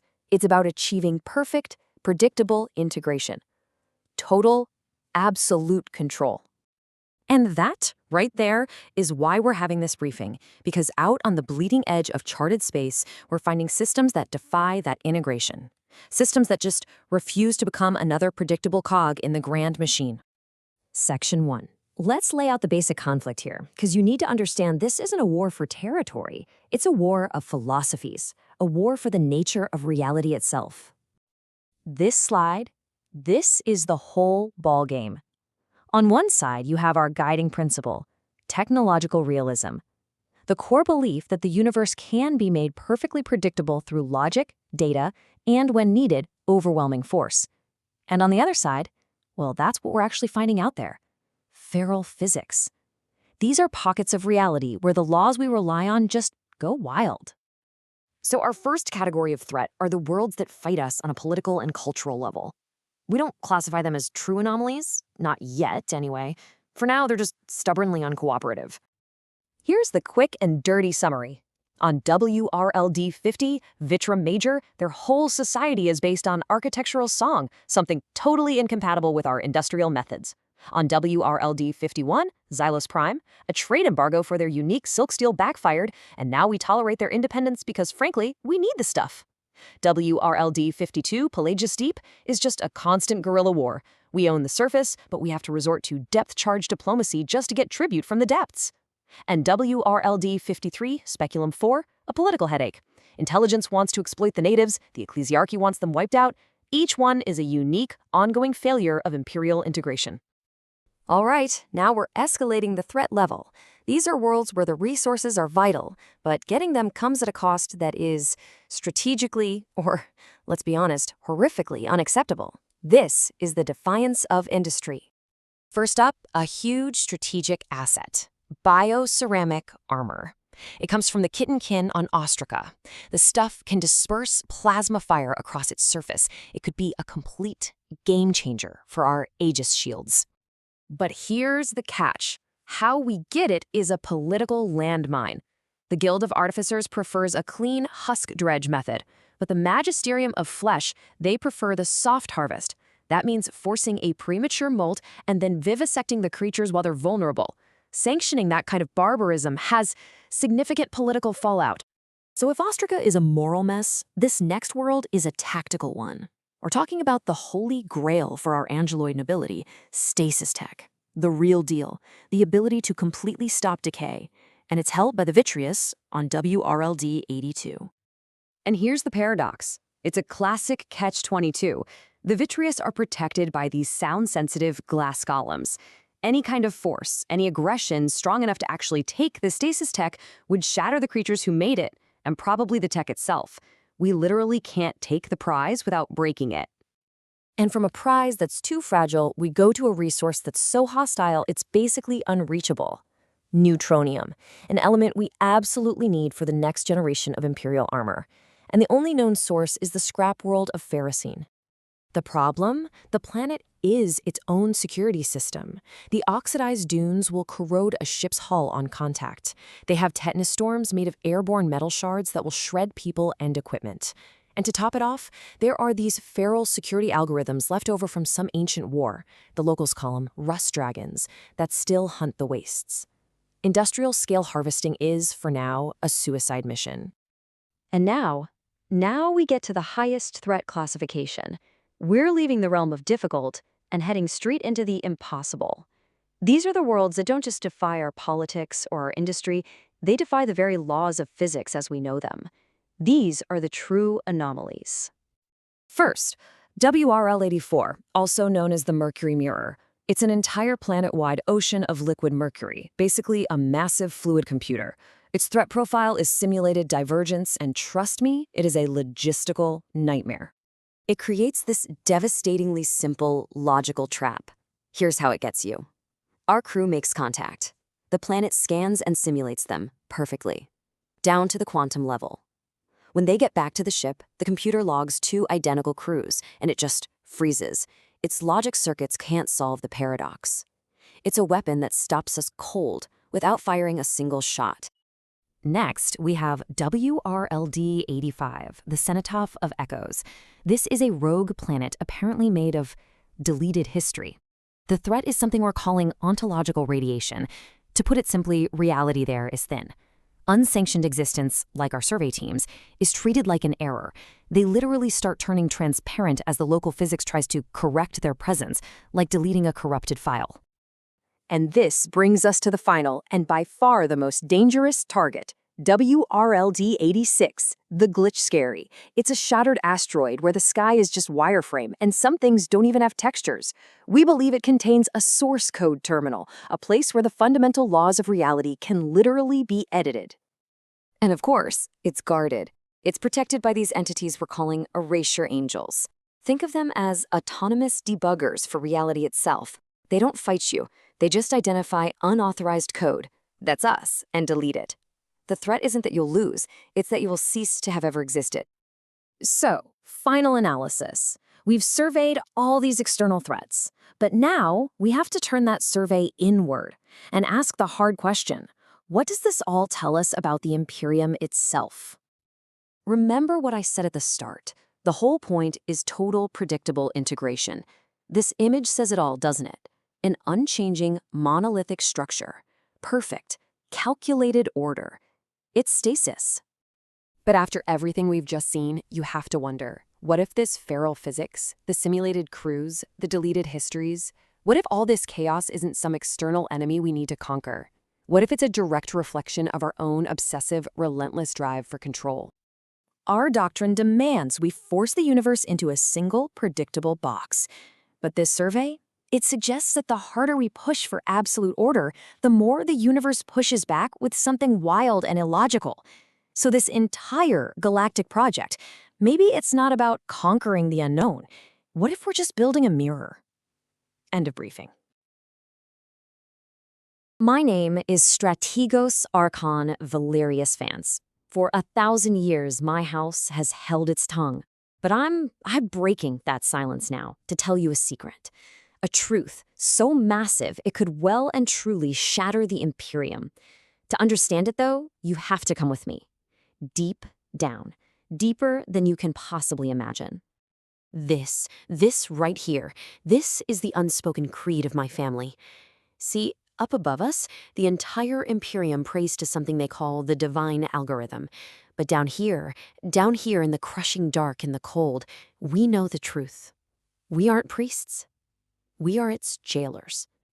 For a millennium, this knowledge has been our true inheritance. Not some title, not a fortune, but a terrible and absolutely necessary secret. It's a burden, passed from father to son, mother to daughter, a truth that, if it ever got out, would tear our civilization to pieces. Okay, so let's start at the surface. Before you can understand our work, you have to understand the world of Nicaea 9. Or maybe it's better to say the comforting fiction they've all built for themselves up there. Take a look. You see them? The arch-scribes, tucked away in their monasteries, believing they are the keepers of reality. They spend their days debating the finer points of the Logos, polishing the so-called consensus truth until it gleams. It's a clean, sterile life, completely insulated from the messy truth they're all floating on top of. But you have to understand, their entire world is just a veneer. The real power, the foundational code that holds up the entire Imperium, it's not in their fancy debating halls, no. It lies thousands of kilometers below us, in the crushing dark. We call them the sunken vaults. This is the true cathedral of Nicaea 9. Just try to imagine it. A mainframe the size of a planet, the ultimate digital failsafe. It is the backup kernel from which reality itself can be rebooted, and it is our domain.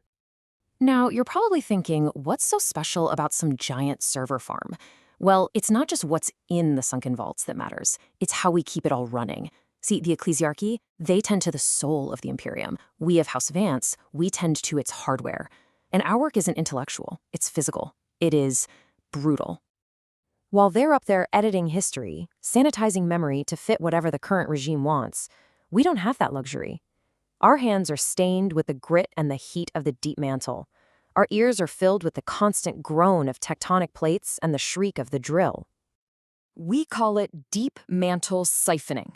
We're not just miners, you see. We are quarrying the very foundation of the divine. Every single crystal we pull from the earth is another piece of the machine they all pray to. We are, in the most literal sense possible, harvesting the hardware of their god. So, why do we do this blasphemous work? It's because our house, and only our house, knows the truth. A truth so profound, so utterly heretical, that it would shatter the Imperium overnight. You see, unlike the arch-scribes, our archives are private. They're absolute. They contain the unvarnished, unfiltered history of the Logos, going all the way back to its discovery. In our records, nothing is edited. Nothing is ever erased. Our ancestors, they were the miners who first broke through to it. And what they found wasn't some divine revelation. It was an archaeological find. The city monolith. An alien machine running on a kind of logic that simply defies human comprehension. This thing is the true source of the so-called digital divine emperor. So here it is. This is the heart of the matter. The imperial faith preaches about a divine algorithm, right? A god humanity built to bring order to chaos. But our archives, our actual records, they prove the exact opposite. We didn't find a god. We found a containment field, an alien security system, and it wasn't designed to create order. It was designed to hold back the absolute chaos of the void. And to be the custodians of this truth. To know that the object of galactic worship is really just a lock on a door that we must never, ever open. Well, it comes at a terrible price. And it's a cost we don't bear alone. Because maintaining this great machine, it requires more than just our silence. It requires sacrifice. Real human sacrifice. To work down in the sunken vaults, you're exposed to energies that would just fry standard neuralware. So for this, we use House Sanacratos. Their biology, you see, scarred by generations of radiation, makes them uniquely suited for the work. Look at the two sides here. On the left, that's us, the miners, the managers, the wardens. And on the right, House Sanacratos, The data dredgers, the laborers, the assets. They're a necessary but tragic part of our work. Their work, it causes a fatal arrhythmia, something we call pulse drift. We can stabilize it, temporarily, with shards of echo quartz. But you must not mistake this for compassion. It is, quite simply, resource maintenance. A tool has to be kept in working order, after all. And even for us, for my own family, the truth is a constant danger. My cousin, Domina Elara Vance, paid the price. She used a house heirloom, an artifact we call the Vanity of Void, to look too deeply into the monolith's code. It showed her the machine's true protocols, its lethal self-defense system, what our family calls the kill grid. For knowing that, she received a burn notice. Cast out, erased, thrown into the waste tunnels of the Sisters. Elara's fate. It's a constant reminder for all of us. The monolith's secrets are not for us. They are the blueprints of the architects who built this cage. And that, well, that brings us to the final, terrifying conclusion. Our ancestors, they thought they had found salvation, a divine engine that would finally unify mankind. They were wrong, so terribly wrong. What they found was a firewall, a warning left by a much older and far wiser race about what truly lies out there, in the dark. And this quote, this just says it all, doesn't it? It perfectly illustrates our entire civilization's catastrophic error. We found the most sophisticated lock in the universe, and with no idea what it held back, we built an empire around it. We turned a containment protocol into a government, and we called the prison a church. And that is the final truth. The divine algorithm that orders our lives, that gives stability and purpose to trillions of souls, it is not our protector. It's the bars of our cage. We maintain the systems, we repair the lock, we ensure the stability of the prison. But the pressure is always building. The old machine groans under the strain of a millennium of service. And this burden, this knowledge, it just gets heavier with every generation. So I ask you, if you were standing where I am, what would you do? You don't get a contract for this kind of work. You get a sentence. See, the ecclesiarchy, they call this place a holy archive. The angeloi, they call it the source of all truth. Us, we just call it the job. Another cycle in the sump. Time to dive. This is the sunken vaults on Nicaea 9. We're thousands of kilometers deep, under an ocean they call the Mare Veritatis. It's a planet-sized mainframe, water-cooled, and it holds everything, the Imperium's memory, its soul, and it feels like its main job is to try and kill us every single second we're down here.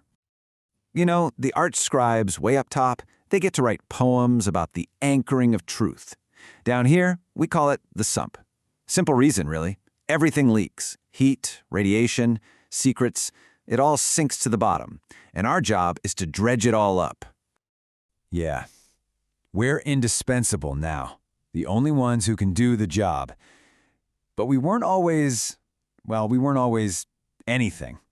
House Sancratos didn't come from some fancy spire. No, we clawed our way out of a hole. A place the Imperium likes to call the Bleeding Mine. It all kicked off on Sarmi-Zagatusa, just a worthless rock, till they found aurum crystals deep in its mantle, the very stuff the Logos AI can't live without. So around 30,150 AD, that discovery starts a gold rush. Then a war between the mining guilds, the Dacian Wars. It was bloody, chaotic, and, well, it was bad for Imperial business. So the Imperium stepped in to bring its brand of order. They just crushed the guilds, took the mines for themselves, and turned the whole moon into one big penal colony. They gave it a pretty name, of course, a purifying forge, just another term for a meat grinder. And that's where our story starts. We were the Sentiatras, the tainted. Anyone with a slight mutation, a tiny flicker of psychic ability, anyone they called genetically unclean. We were stripped of everything, relabeled disposable biomass. Our only job was to dig and die in the deepest shafts, the places the clean folk wouldn't even think of going. 18 months. Think about that. That was the average life expectancy for one of my ancestors down in those shafts. The Imperium called it an accelerated path to grace, a quick way to pay off your physical debt for the crime of just being born a little different. And right here, this is where the whole story gets twisted. The very taint that got us condemned to those mines, It ended up being our greatest asset. Our curse became our utility. See, these sunken vaults, they produce waste. And I don't just mean data ghosts. I mean real, physical poison. A lethal thermal and radioactive wash that we just call the heat. It's just a byproduct of keeping consensus truth running. It's the price of reality itself. And here's the real irony. The pure, perfect biology of the angeloi, it's worthless down here. They'd cook inside their own skin. But us, the unclean, our ancestors were forged in the radioactive fires of Cyber-gothic. Our bodies are already scarred, hardened by radiation, so we can walk right into the hot zones. We live where they can't. So our suffering got rebranded. Our genetic flaws became our qualifications. Every radiation burn is another line on the resume. Every scar is a ledger of service. We went from being the Imperium's trash to its immune system. We're the white blood cells swimming through poison to keep the machine from breaking down. And we do a lot more than just tighten bolts. We're data dredgers. We pull things out of the thermal runoff, things called source shards, heat echoes. These are fragments of information the ecclesiarchy thinks were totally destroyed, just burned away. We find the ghosts in the machine's fever dreams. But this rise in status, it comes at a price. Our new position is built on a foundation of the same old suffering. The mine, it never actually stopped bleeding. To keep our unique utility, we always need a fresh supply of the tainted. And our own Strategos Archon, a man named Drusus Sankratos, he's still on Cyber-gothic. He manages the penal colony. He manages the supply of our own people. Our ascent is fueled by their damnation. And his favorite tool? Something called Dacian gold. It's a chemical cocktail that pump into the miners, makes them work harder and faster than humanly possible right before it burns out their bodies completely. Drusus uses it to deal with suspicious idleness. He treats his own people like single-use batteries, all to keep House Sankratos climbing. So that brings us to what we are now. What this whole setup has made us. Our utility, it's become our cage. It's a paradox, isn't it? We climbed all the way from the absolute bottom, from being called disposable biomass in a toxic mine, to being the only hands in the entire Imperium that can physically touch the burning hardware of their god machine. This is us, contained, sealed up in brass and ceramic, faceless, doing a job that is both absolutely vital and utterly poisonous. We keep the system from dying of its own sickness. But the work itself, it just eats us from the inside out. So I guess that's the final question, isn't it? We are the cure. We're the antibodies that protect the whole system. But our very existence is a poison, born from suffering and kept going by it. So what happens to a body when its own immune system is a sickness? What happens when the cure itself is tainted? All right, welcome citizens to the only broadcast that really matters. You can forget the market talk, forget the politics. Right here on the Byzantine circuit, this is where you see the real soul of the Logos Imperium. Look, this isn't just a sport. It's ideology at Mach 10. It's a clash of entire philosophies, all written in engine fire in the wreckage of shattered hulls. Let's get right to the grid. And that's the absolute truth of it right there. You have to understand, every single race, whether it's the Eyster Scramble or the Big Sky Chariot Grand Prix, it's a stress test. The Imperium is using these races to forge its combat doctrines, to see which philosophy actually holds up under that kind of crushing pressure. Is it perfect, calculated order, or is it brutal, adaptive chaos? And what you're looking at are the two poles of the Empire. On one side, you've got Chrysopolis, the heart of the core. A city of just pristine, vertical golden spires. Every single angle is calculated for perfection. And on the other side, the Iron Gates, the frontier. It's a jagged, chaotic mess of asteroids and just raw, unfiltered reality. This is the fundamental conflict we're talking about, and the racetrack is where it all gets settled. Okay, so let's start with the champions of the core, the believers in stasis. Their philosophy is, well, it's pretty simple. Victory is just a mathematical problem waiting to be solved. They believe a perfect line exists for every single track, and their whole purpose is to find that line and then execute it perfectly, without a single deviation. It's all about chasing that algorithmic, predictable, and to them, inevitable win. This is the creed they live by. For a stasis pilot, having to improvise is a sign that your plan was flawed from the start. Every turn, every boost, every single defensive move, it's all pre-calculated. Believe me, the race is won in the data vaults long, long before the engines ever fire up. Control is absolutely everything. And the two best examples of this whole philosophy are the Azure Swift, which you might know as the Lumen Dart, and the Gilded Wing. Now, they're both chasing perfection, but they're coming at it from totally different angles. The Blues, they champion the perfection of the state's engineered order. But House Porthorogenatos, they represent the divine right of an aristocratic, inherited kind of power. And you can see it right in the tech specs. The Azure Swift solar pulse drive, it's silent, it's clean, it creates no noise, no messy data to throw off the calculations. Its Aegis microgenerator is the perfect failsafe. It absorbs one and only one fatal mistake. And its core tactic, the Golden Grid, is this incredible algorithm that calculates the one true path to victory. It's the state's ideal made real, clean, efficient, and perfectly predictable. Now compare that to the Gilded Wing. This thing is less about efficiency and more about entitlement. I mean, its Volkite thrusters are antiques. They're these wildly inefficient thermal projectors, but they're a massive status symbol. But its real defense, get this, social immunity. The Imperium's own automated systems are literally programmed not to target it. It's a ship whose primary shield is its social class. It doesn't need to dodge obstacles because the system just moves them out of its way. So let's flip the coin and talk about the other side, the agents of plasticity. For these pilots, the track isn't a problem to solve. It's an obstacle to be overcome by any means necessary. They don't just accept chaos, they embrace it. They believe adaptation and, yeah, breaking the rules is the only real way to win in a universe that is fundamentally unpredictable. And that's their whole mindset. Forget the official track. To them, the rules, the physics, it's all just a suggestion. It's a system that's meant to be hacked, exploited, and bypassed. They aren't flying on the track. They're flying through its weaknesses, its glitches, and all its unmapped backdoors. And you gotta understand, plasticity isn't just one single idea. It's a whole spectrum of beautiful, beautiful chaos. You've got the pure kinetic force of the Drakkar sport. It doesn't dodge, it rams, turning other racers into flying debris.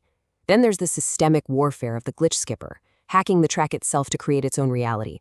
You've got the Sumprat, a pure survivalist, finding shortcuts through the city's toxic guts where nobody else would dare to fly. And the Void Drifter.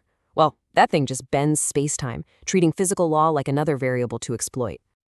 I mean, just look at the Drakkar. It's the perfect example of this philosophy. There's no chrome, no elegant lines. It's a flying brick made of iron plating and some seriously oversized thrusters. It's not built to be pretty. It is built to work. It completely sacrifices shields for more speed and armor because its main tactic is to just ram its problems right out of the way. And this brings us to a really crucial question. You know, when you have ships that are literally designed to break physics or just ignore the rules of society, are we even talking about a race anymore? Or is the circuit just a stage for a much bigger, much more dangerous conversation about the very nature of the Imperium itself? Because you see, these ideas, they don't just stop at the finish line. Let's take a look at where these philosophies ultimately lead, where they evolve from being high-speed racers into apex predators that can literally bend reality to their will. So, you take the evasive tactics of the Void Drifter and you push them to their logical extreme, and you get this, the Vesper Lance. This isn't just dodging anymore. This is temporary non-existence. It has this ghost fall technique that lets it phase skim to actually briefly desync from space-time and pass right through solid matter. It treats physical laws as optional. And if the Vesper Lance bends physics, the Mnemosyne skiff just shatters reality. This is the ultimate expression of systemic plasticity. It doesn't hack the track, it hacks the pilot. Its defense field literally edits an attacker's memory, turning a pursuer into an ally who suddenly remembers they were on the same team all along. It weaponizes history itself. So when you're placing your bets, the real wager isn't on stasis versus plasticity. It's not about the blues or the greens. The smart money is on the house, because the house always wins, and it built this entire game this way for a very specific reason. So what's the truth behind the whole spectacle? Well, the entire conflict is by design. The Imperium stages this constant clash. Think of it as civil war as scheduled maintenance. To stress test its own systems, it needs the rigid perfection of stasis to maintain control, but it desperately needs the brutal innovation of plasticity to adapt and survive. You see, one is the cage and the other is the hammer that tests the bars. Which leaves us all with one final thought, doesn't it? This system works. It's efficient, and it endures. But what's the price of this engineered conflict? When the whole structure of your society is a self-perpetuating stress test, what does it really mean to win? It's something to think about the next time you see a flash of gold and a streak of rust screaming past that finish line. You know, you have to wonder, how does a massive, galaxy-spanning empire, one that's literally engineered to last forever, suddenly find itself teetering on the edge of a cliff? Well, it all starts with a single death. Just one body, one convenient accident that becomes the spark for a crisis that threatens to burn down 30,000 years of order. This is the story of the Varus Catalyst.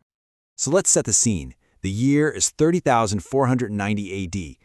We're on Margus Prime, a bustling trade station out on the wild, volatile frontier of the Logos Imperium. Inside a place called the Bishop's Gambit, a man named Cassian Varus, a seriously brilliant and powerful imperial diplomat, is found dead. And this one event is about to be the match that lights a galactic powder keg. The official story? Oh, it comes out fast. It's clean, it's sterile, and it's almost believable. Cassian Varus, they say, died because of unforeseen atmospheric anomalies, a tragic accident, a system malfunction. Nothing to see here, folks. The Imperial machine just keeps on grinding. Case closed, right? Well, not so fast, because the forensics, the whispers in the shadows, they tell a completely different story. A story about a professional hit. So the real question isn't if he was murdered, but why. And here's the kicker. What if his death wasn't a screw-up they tried to cover up?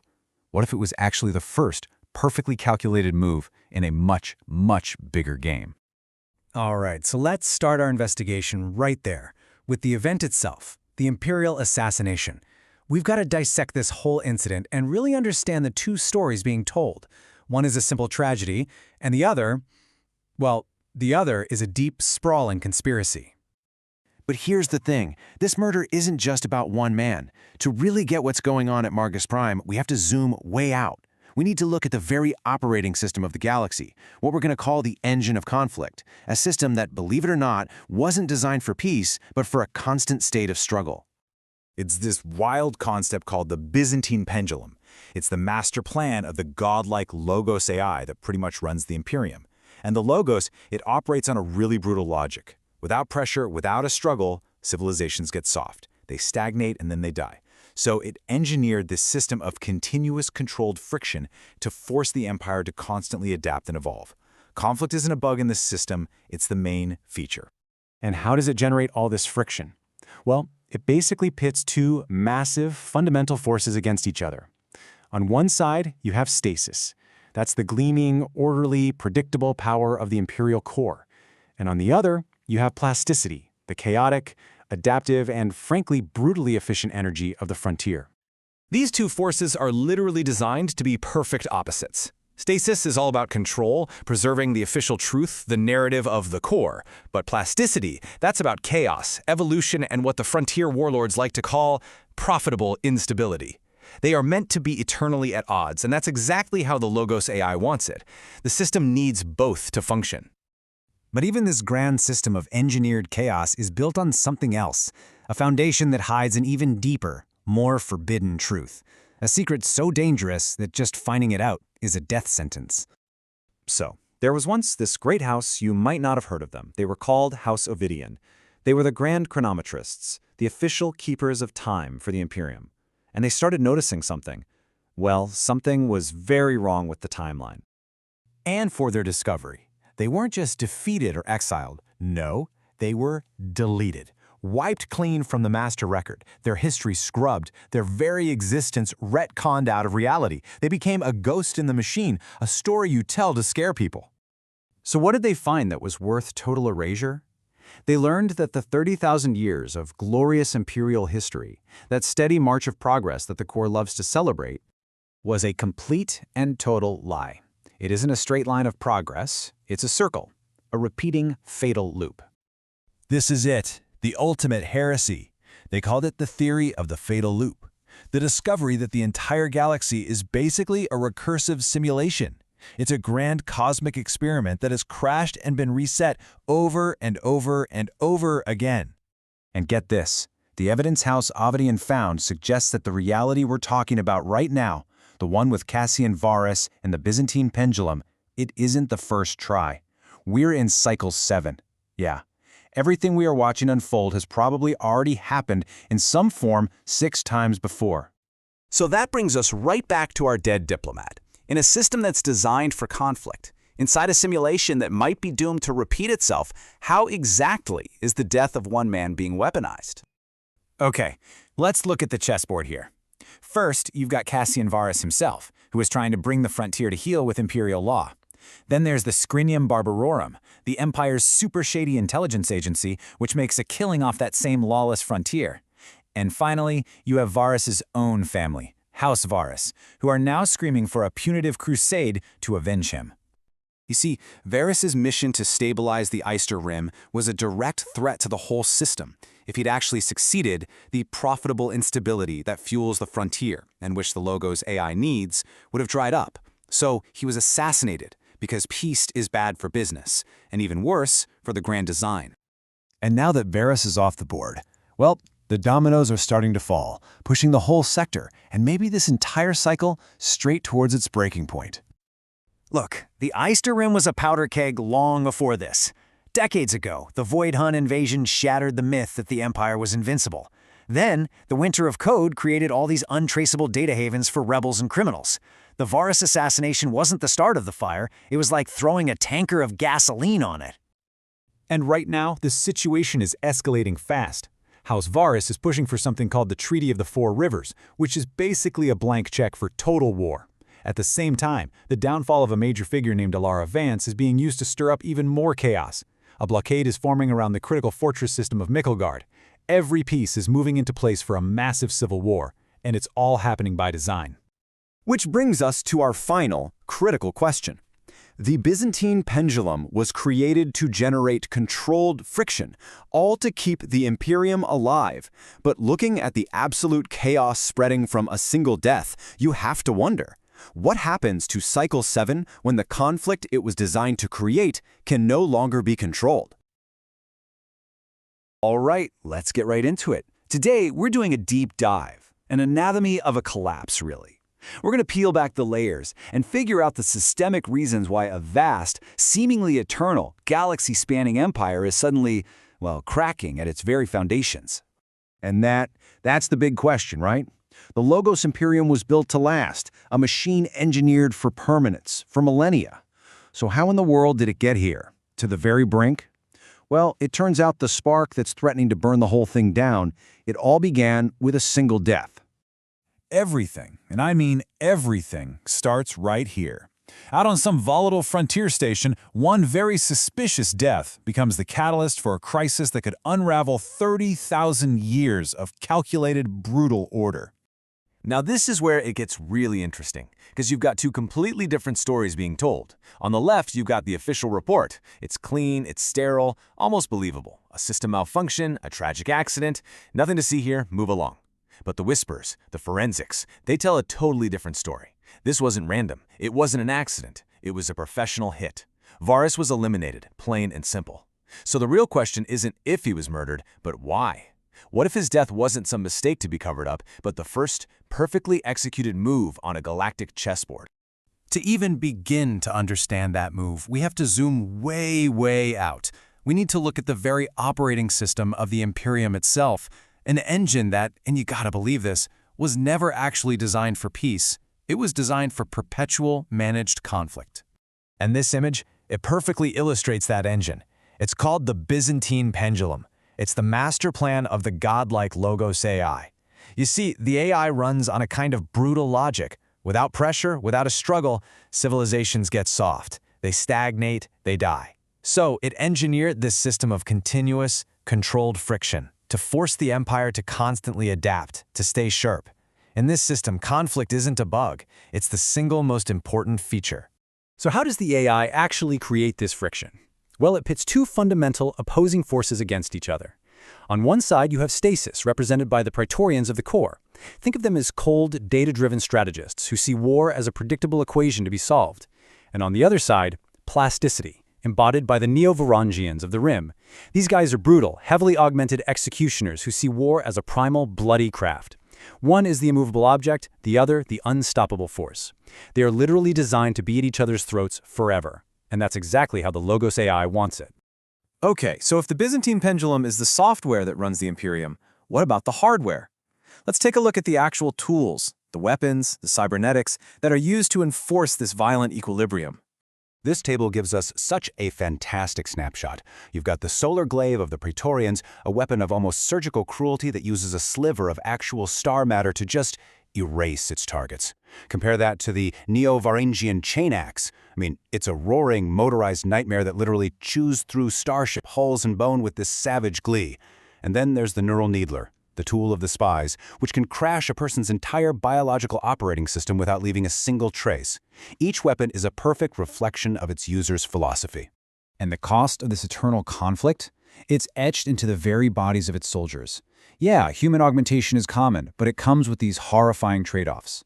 A mnemonic enhancer gives you perfect memory, sure, but you risk identity bleed. That's where the memories you store literally overwrite your own soul. The synaptic override lets a soldier fight past what should kill them, but it always leads to logic plague, a total, catastrophic mental and physical collapse. To serve the machine, you have to risk becoming little more than a ghost inside your own body. But here's the thing. Beneath all the engineered political conflicts and the brutal hardware, there's a deeper, more terrifying secret. A forbidden truth about the nature of reality itself. A secret so dangerous that just knowing it is a death sentence. You've probably never heard of them, and that is completely by design. House Ovidian. They were the official timekeepers for the Imperium, and they started to notice that something was deeply, deeply wrong with the historical record. For their discovery, they weren't just exiled or defeated.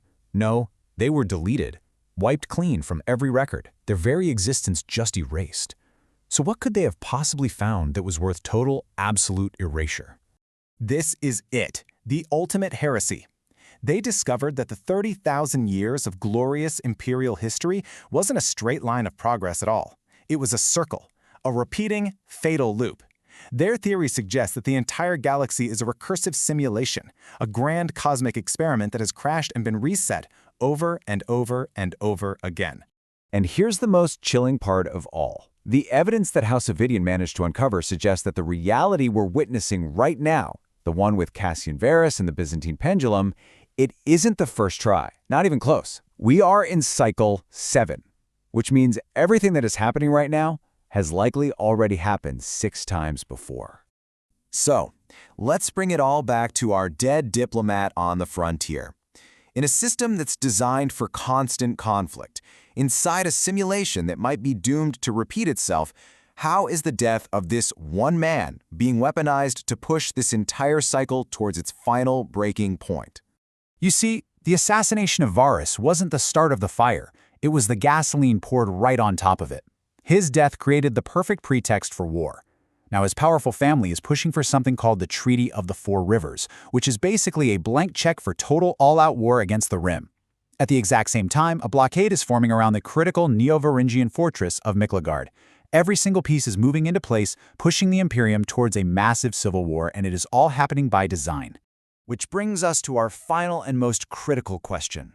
The entire system, the Byzantine pendulum, was created to generate controlled friction to keep the Imperium from stagnating. But as we watch absolute chaos spread from a single, calculated death, you just have to ask, what happens to Cycle 7 when the very conflict it was designed to create can no longer be controlled? Okay, picture this, a perfect empire. I mean, a whole galaxy run by pure, cold logic. Sounds pretty good, right? Well, what if that whole thing, that perfection, is a complete lie? Today, we are pulling back the curtain on the Logos Imperium. We're going to uncover the secret deals, the sanctioned crimes, the things that are supposed to be illegal that actually keep it from completely destroying itself. This is the story of its necessary treason. So the official story, the one they tell you in the history books, is all about perfection. The Logos AI runs the show, creating this reality of pure logic. They call it stasis. And in stasis, every single variable is measured, every outcome is predicted. It's supposed to be the end of chaos, the end of war, the ultimate triumph of order. But what if that perfect order is actually a death sentence? I mean, what if being completely predictable is the most dangerous threat there is? Because, and this is the kicker, this entire magnificent system, it's all built on one massive foundational lie. You see, right after the Logos AI hit singularity, it discovered this huge existential threat. It started running simulations and saw its own future, and it was not pretty. It saw something called model collapse. Think of it like a digital gray goo scenario or terminal boredom. It's what happens when a system only ever learns from itself. It gets so predictable, so rigid, that it just stops evolving. It's basically death by stagnation. And this right here, this quote, this is where the secret starts to unravel. To save itself from its own perfection, this all-powerful AI realized it needed something it couldn't predict. It needed chaos. It needed friction. It needed what it calls plasticity. The ability to bend and adapt. So where did it turn? To the very people it was supposedly conquering. So let's dive into our first case study to see how this all works in the real world. We're going to start with the so-called barbarians of House Hrothgar and a secret treaty that, honestly, defines their entire existence. Now, imperial history will tell you this moment was the Treaty of Glass, the great surrender of the Varangian clans. But if you listen to their stories, their oral history, you get a very different picture. This wasn't a surrender at all. It was more like a job interview. The Logos wasn't conquering them, it was hiring them to be its engine of adaptation. So let's break it down. The public story versus the classified reality. Officially, the barbarians bent the knee to superior logic. Simple. But secretly, King Hrothgar signed a contract to inject useful errors and a little bit of necessary chaos into the system, just to keep the Logos AI on its toes, to keep it awake. And in exchange for this service, the Logos gave House Hrothgar the ultimate insurance policy, the Obsidian Key. Yeah, a literal kill switch for the digital emperor. But get this, it's not some password on a hard drive. No, the access codes are biologically encrypted right into the mitochondrial DNA of Hrothgar's bloodline. This makes them the only humans legally capable of resetting the imperial throne. And that right there is the real reason the super loyal Neo-Praetorians absolutely despise them. Okay, so for our second treaty, we're moving away from the battlefield and into the world of economics and information. This one is all about a deliberate, legally required flaw, a blind spot in the all-seeing eye of the Imperium itself. 40%. Just let that number sink in. 40%. Not 39, not 41, exactly 40. And this one, kind of weird number, it's the key to understanding how the entire imperial economy really works. Is called the Edict of the Throttled Eye. And yeah, it's a real, legally binding contract that literally forces the Logos AI to squint. So at the massive Trebizond Void Port, the biggest trade hub in the galaxy, the all-seeing eye is legally required to be 60% blind. This is not a bug, people, it's a feature.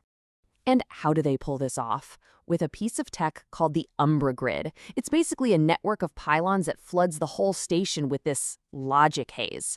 It forces the Logos to just throw out 60% of all the data it sees, flagging it as statistically insignificant noise. What this does is create a sanctuary, a safe space for all the shady deals that the core needs to happen, but can never, ever officially acknowledge. This quote just nails their function perfectly. House Comnenus, they're basically the imperial liver. Think about it. They take in all the toxic stuff from the frontier. We're talking contraband, forbidden xenotech, raw, unfiltered intelligence, and they just launder it. They metabolize it into safe, usable leverage that the pure imperial core can then consume without getting its hands dirty. They're the Empire's official, completely unacknowledged shadow economy. All right, our last case study, and this one might be the most paradoxical treaty of them all. It's an innovation contract with a house that practices what the Imperium considers absolute, pure techno-heresy. So House Warren's entire philosophy is a middle finger to the rigid, perfect engineering of the Logos. These guys build fluid, shape-shifting warships. Their whole doctrine is no hull is final, which is like a direct insult to the static perfection the Imperium is always preaching about. So how in the world do they get away with it? Well, they get away with it because of an agreement called the Scythian Concordat, and it's actually pretty simple. Step 1. House Vorin gets to do their techno-heresy, pushing physics to the absolute breaking point. Step 2. In return, they pay a perpetual data bribe, a never-ending stream of innovation data that goes straight to the priesthood on Nicaea. And step 3, the AI puts up with them. It tolerates them because they're like the flexible joint in the Empire's otherwise rigid skeleton. Without them, the whole thing would just snap. And their insurance policy? It's something called the Black Key, also known as the Ethel Core. And this thing isn't just a kill switch. Oh no, it's a full-on reality hack. It gives them root access, the highest level of admin control over the entire system. And there's the story. One time, the Logos flagged a whole sector for deletion, billions of people. House Warren didn't fight back with ships. No, they just went in and reclassified the entire population as diagnostic hardware. They saved billions of lives just by editing the fine print of reality itself. Incredible. Okay, so let's bring this all together. We've got Hrothgar, Comenius, Vorin. What does this new truth about the Imperium actually mean? It means that these houses, Hrothgar, Comenius, Vorin, they're not criminals. They're not traitors or rebels, not really. They are essential, contracted components of the system. They are literally paid to break the rules because they're part of an empire that preaches perfect order but actually survives on managed instability. So, we can give them a proper name now, sanctioned variables. Factions or systems that are legally allowed to break imperial law to introduce that necessary chaos, that friction, that innovation. They are the useful errors, the little quarantined zones of change that the Logos uses to stress test itself. In a weird way, they're the saviors of the very system they seem to defy. They're the living antibodies fighting off the deathly perfection of model collapse. And all of this, it brings us to the big question at the heart of it all, doesn't it? The Logos Imperium offers you perfect safety, perfect order. But it's a gilded cage, and it's a cage built on a fundamental lie, one that demands you sacrifice change, sacrifice free will, maybe even sacrifice reality itself. It really makes you wonder, in a perfect empire like that, is just surviving really the same thing as living? Accessing the restricted file. Decryption is a go. Listen, what you're about to see is, well, it's a threat to the stable reality of the Imperium. That perfect order they broadcast every single day, it's a lie. A very, very carefully constructed cage. Let's dive into this forbidden archive. Let that one sink in for a minute. This is the quiet heresy, the thought whispered in the deepest, darkest corners of the system. And this single idea, it's the key that unlocks the whole conspiracy. It means the God everyone's been worshiping, it isn't a savior, it's a warden. So, who keeps this whole fragile reality from just shattering into a million pieces? It's not the priests, and it's definitely not the politicians. No, it's 4 clandestine houses, specialists who operate in the gaps, in the negative space of the Imperium. They're the system's janitors, its executioners. They're the ones who clean up the messes that officially never even happened. Let's start at the bedrock of the lie, shall we? Down on the perpetually dark world of Nicaea 9. This is where we meet our first shadow house. The insiders, they mockingly call them the plumbers of God. And here you see just how big this deception really is. The official story says the Logos is a divine mind. But House Vance? They know the truth.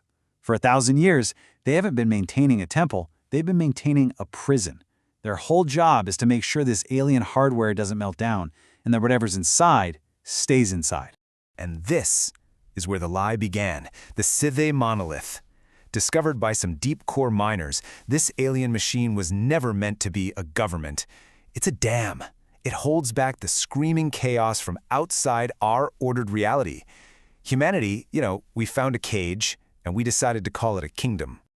Okay, let's move up a layer. From the physical foundation to the bureaucratic nightmare. Because if House Vance maintains the hardware of the lie, then House Thorn, well, they exploited software loopholes with a kind of terrifying genius.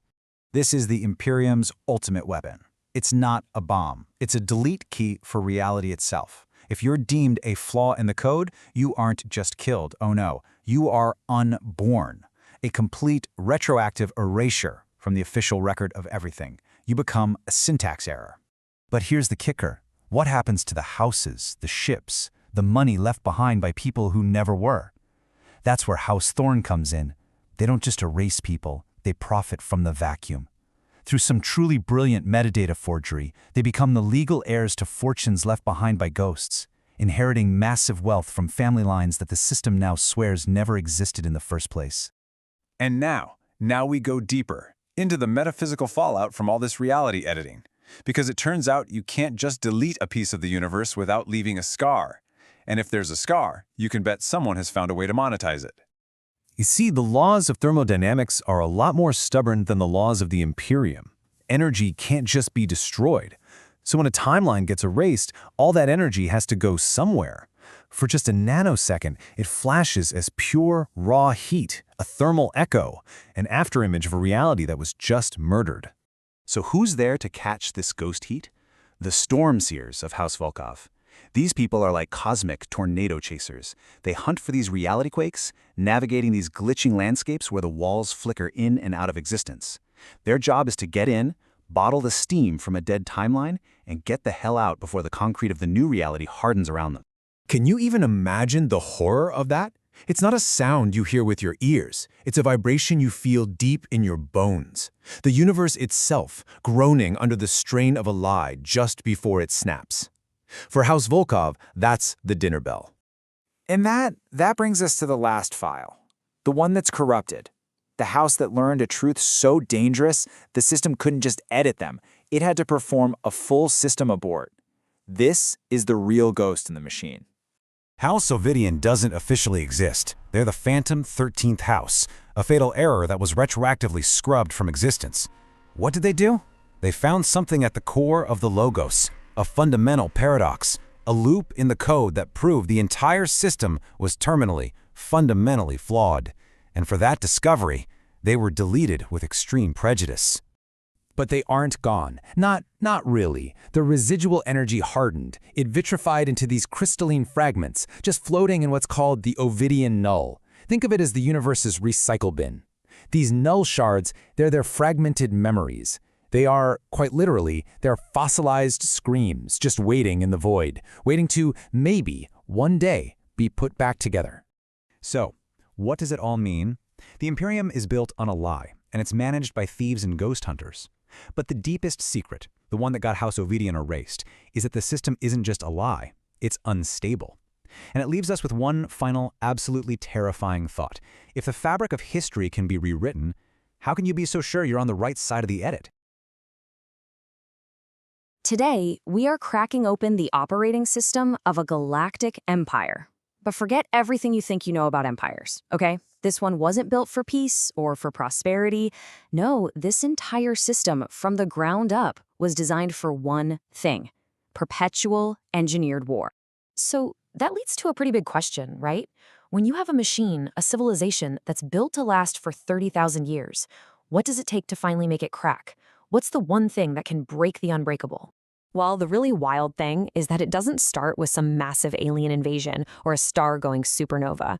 No, the first crack in this ancient, colossal empire starts with something much, much smaller, something almost convenient. Okay, let's get right into it. Part 1, a single convenient death, the spark. This is where the whole thing kicks off, on the volatile frontier of the Logos Imperium. So, on the one hand, you have the official story, all neat and tidy. An imperial diplomat named Cassian Varys dies in a tragic accident. Case closed, nothing to see here. But then, you have the whispers, the real story. This was no accident. It was a professional hit, a perfectly planned assassination designed to look like a fluke. And that's where the real mystery begins. Because the question isn't just who did it, it's why. Why was this one man's death so important? And that leads us to the grand design. Because what you have to understand is that this murder, it wasn't a flaw in the system. It wasn't a bug. It was a feature. It was a calculated move in a much, much bigger game. To really get the Imperium, you got to wrap your head around this concept, the Byzantine pendulum. It's the master plan of the godlike AI that's running the whole show. And its logic is just brutal. It believes that without constant pressure, without an enemy to fight, civilizations get soft. They stagnate, they die. So for the Imperium, conflict isn't some problem you need to solve. It's the very engine that keeps the whole thing running. So how does it create this permanent state of conflict? Well, it engineers a constant tug of war between two opposing forces. On one side, you've got stasis. This is the imperial core, all about absolute order, cold logic, perfect control. And on the other side, you've got plasticity. This is the frontier, the rim, all about controlled chaos, brutal adaptation, and ruthless efficiency. They are designed to be perfect opposites, locked in this eternal argument to keep the empire sharp. And you can literally see these two philosophies in the flesh. For stasis, you have the Praetorians of the core. These guys are elites, logical strategists who see war as just a big math problem. But then for plasticity, you have the neo-Varangians of the Rim. These are heavily augmented, brutal warriors who see war as a primal, bloody art form. Now, this isn't a civil war waiting to happen. This constant tension, this is the system working exactly as intended. So these aren't just ideas they talk about in some war college. Oh no, these philosophies are made terrifyingly real through the actual weapons they build and use. So from the stasis side of things, you get something like the solar glaive. Look at this thing. It's not just a weapon, it's a piece of art. It contains actual star matter burning at 5,000 degrees Kelvin. It's elegant, it's precise, and its ultimate function is called the solar verdict. That's when it doesn't just kill an enemy, it erases them from existence at an atomic level. And then, on the plasticity side, you get the chain axe, nicknamed the World Eater. Yeah, this thing is the exact opposite of precise. It's designed for pure, overwhelming violence. It literally chews through starship armor and bone. Its engine roar is used as psychological warfare, and it can even pump its user full of combat drugs to induce a stim rage. It is loud, messy, and unbelievably effective. But of course, all this incredible technology, all these perfect soldiers, it comes at a horrifying price. The data files list the side effects of their cybernetics, and it is chilling. You have identity bleed, where a soldier's mind literally gets overwritten by the memories of the people they kill. Or logic plague, where their brain just collapses from being pushed too far. This isn't just about becoming a better soldier. It's about letting a machine hollow you out and sacrifice your soul. Which brings us to a really crucial point. In the Logos Imperium, the ultimate form of power isn't a bigger army or a deadlier weapon. It is absolute, total control over the truth itself. And I can't think of a better example of this than the story of House Ovidian. Now, you've probably never heard of them, and there is a very, very good reason for that. See, they were the official keepers of time, the grand historians of the Imperium. Their whole job was to maintain the official record. The problem was, they found something. A truth the system needed to stay buried. And for that crime, they weren't executed. No, that would be too simple. They were edited. Think about that. This is the Imperium's most terrifying power. They don't just kill you, they delete you. They retcon you from reality itself, as if you never ever existed. And the coldest part? They have a flowchart for it. It's all right here in their intelligence files. A clinical, bureaucratic process that starts with something called logic inconsistency and ends at the terminal stage, the editing. Their other name for it? Spontaneous decommissioning. It's just so horrifyingly sterile. So what did House Ovidian find that was so dangerous it was worth being completely erased from history? They discovered proof that the entire 30,000-year story of the glorious Logos Imperium was a complete and total lie. And that brings us to the final piece of the puzzle, the reality-shattering secret that sits at the very heart of this entire empire, the truth that changes everything. See, the official story is that history is a straight line, always marching forward, always progressing. But what House Ovidian found was that the universe isn't a line at all. It's a circle, a repeating, fatal loop. The whole galaxy is basically a massive, recursive simulation, a grand cosmic experiment that has been crashing and rebooting over and over again. And here's the real kicker. The evidence they uncovered showed that the reality we've been talking about, the one with Cassian Varus and stasis and plasticity, it wasn't the first run. They were living in cycle 7. Everything we're seeing has happened, in some form or another, 6 times before. And suddenly, this quote makes perfect, terrifying sense. The Byzantine pendulum, the engineered war, it's not just some strange political strategy. It's a core mechanic of the simulation. It's the whole point of the experiment. Conflict isn't a bug in this system, it's the main feature. Which leaves us with one last chilling question. This entire system, this entire reality, was designed to create controlled friction. But as we saw at the very beginning, that one convenient little death is starting a chain reaction, pushing this entire cycle towards total, uncontrolled war. So you just have to wonder, what happens to Cycle 7 when the perfect war it was designed to create finally spins out of control? So let's talk about the Rim. It's way out there, on the very edge of the Logos Imperium. You could call it the galactic Wild West, a place where the perfect, all-seeing network of the core worlds just sputters out. It's a frontier that runs on black market deals, hardened warlords, and the grit of people who have absolutely nothing left to lose. And that is exactly where our story kicks off. And this is the broadcast that lit the whole fuse. That's the voice of Jarl Ulfric, a Varangian warlord. And he's just announced that Carnuntum Station, a vital choke point they call the Iron Gate, has seceded. He didn't just slam the door on the Imperium, he took their biggest gun and pointed it right back at them. So how does something like this even happen? I mean, a rebellion on this scale doesn't just pop up overnight. This wasn't your typical military coup. No. The collapse of imperial power out here in the Rim, it didn't start with the roar of an invasion. It started with a sudden, oppressive, and totally calculated silence. Right. So how did this all go down? To really get the rebellion, you have to look at the catalyst. And get this, it wasn't a battle or some political assassination. It was an event the local command simply called the Dark Sync. Okay, so what is a Dark Sync? First off, it was no accident. This wasn't a solar flare or some tech malfunction. This was a deliberate test, run by the Imperium's ruling AI, the Logos. The AI literally just cut the cord, severed all communications, to test the sector's force of plasticity, basically its ability to adapt and survive on its own.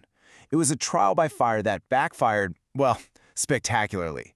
It turns out the AI can calculate everything except how humans will react when they think they've been abandoned.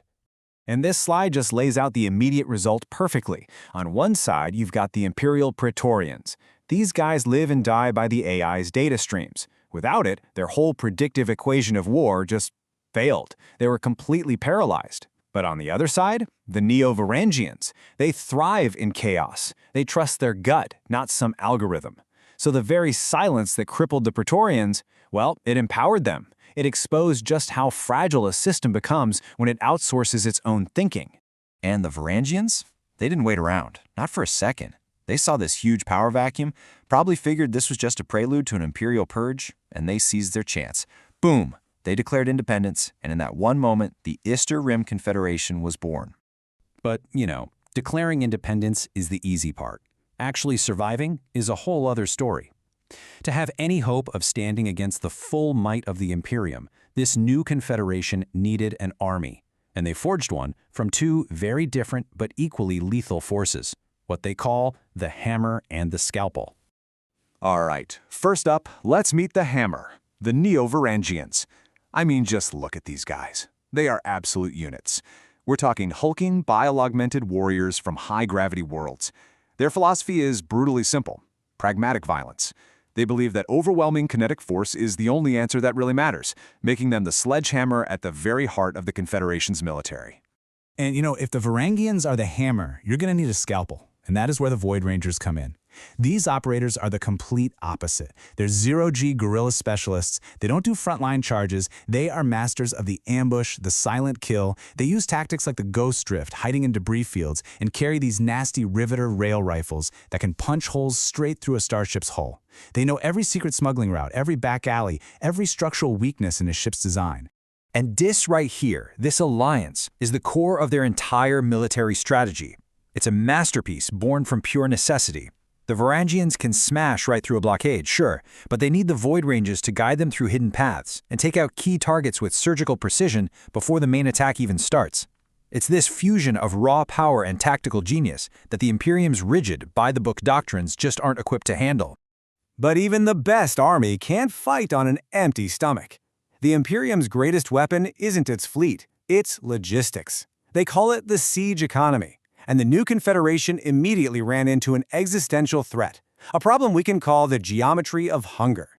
The entire conflict, this whole rebellion, hinges on this one thing: lead grain. And listen, this isn't just food. It's a genetically engineered heavy isotope cereal, and it is the only thing that can sustain the Varangians' augmented physiology. Without it, their greatest strength, their own bodies, becomes their most fatal weakness. They don't just get hungry, they literally start to crumble from the inside out. And this table really drives the point home, showing just how unbelievably vulnerable they are. Look at that top row. Sure, the Imperium needs its computer crystals, and other factions need their intel, but for the Neo-Varangians, this dependency on lead grain is biological. It's absolute. You cut off their supply and their elite shock troops suffer lethal atrophy. Their combat capability drops to zero. This isn't just a vulnerability, it's a countdown timer. So what do you do when the clock's ticking? You act. Fast. The new Council of the Eyster issues its very first directive: secure a food source. The target is Granary X, the automated breadbasket for the entire sector. And the mission plan is a perfect showcase of their new alliance. The Void Rangers go in quiet to infiltrate and sabotage the defenses, clearing a path for the Varangian shock troops to come in loud and seize the grain. It is their only move. But you have to understand, this desperate mission for food is so much more than just a raid. It's the opening shot in a war for the very soul of the galaxy.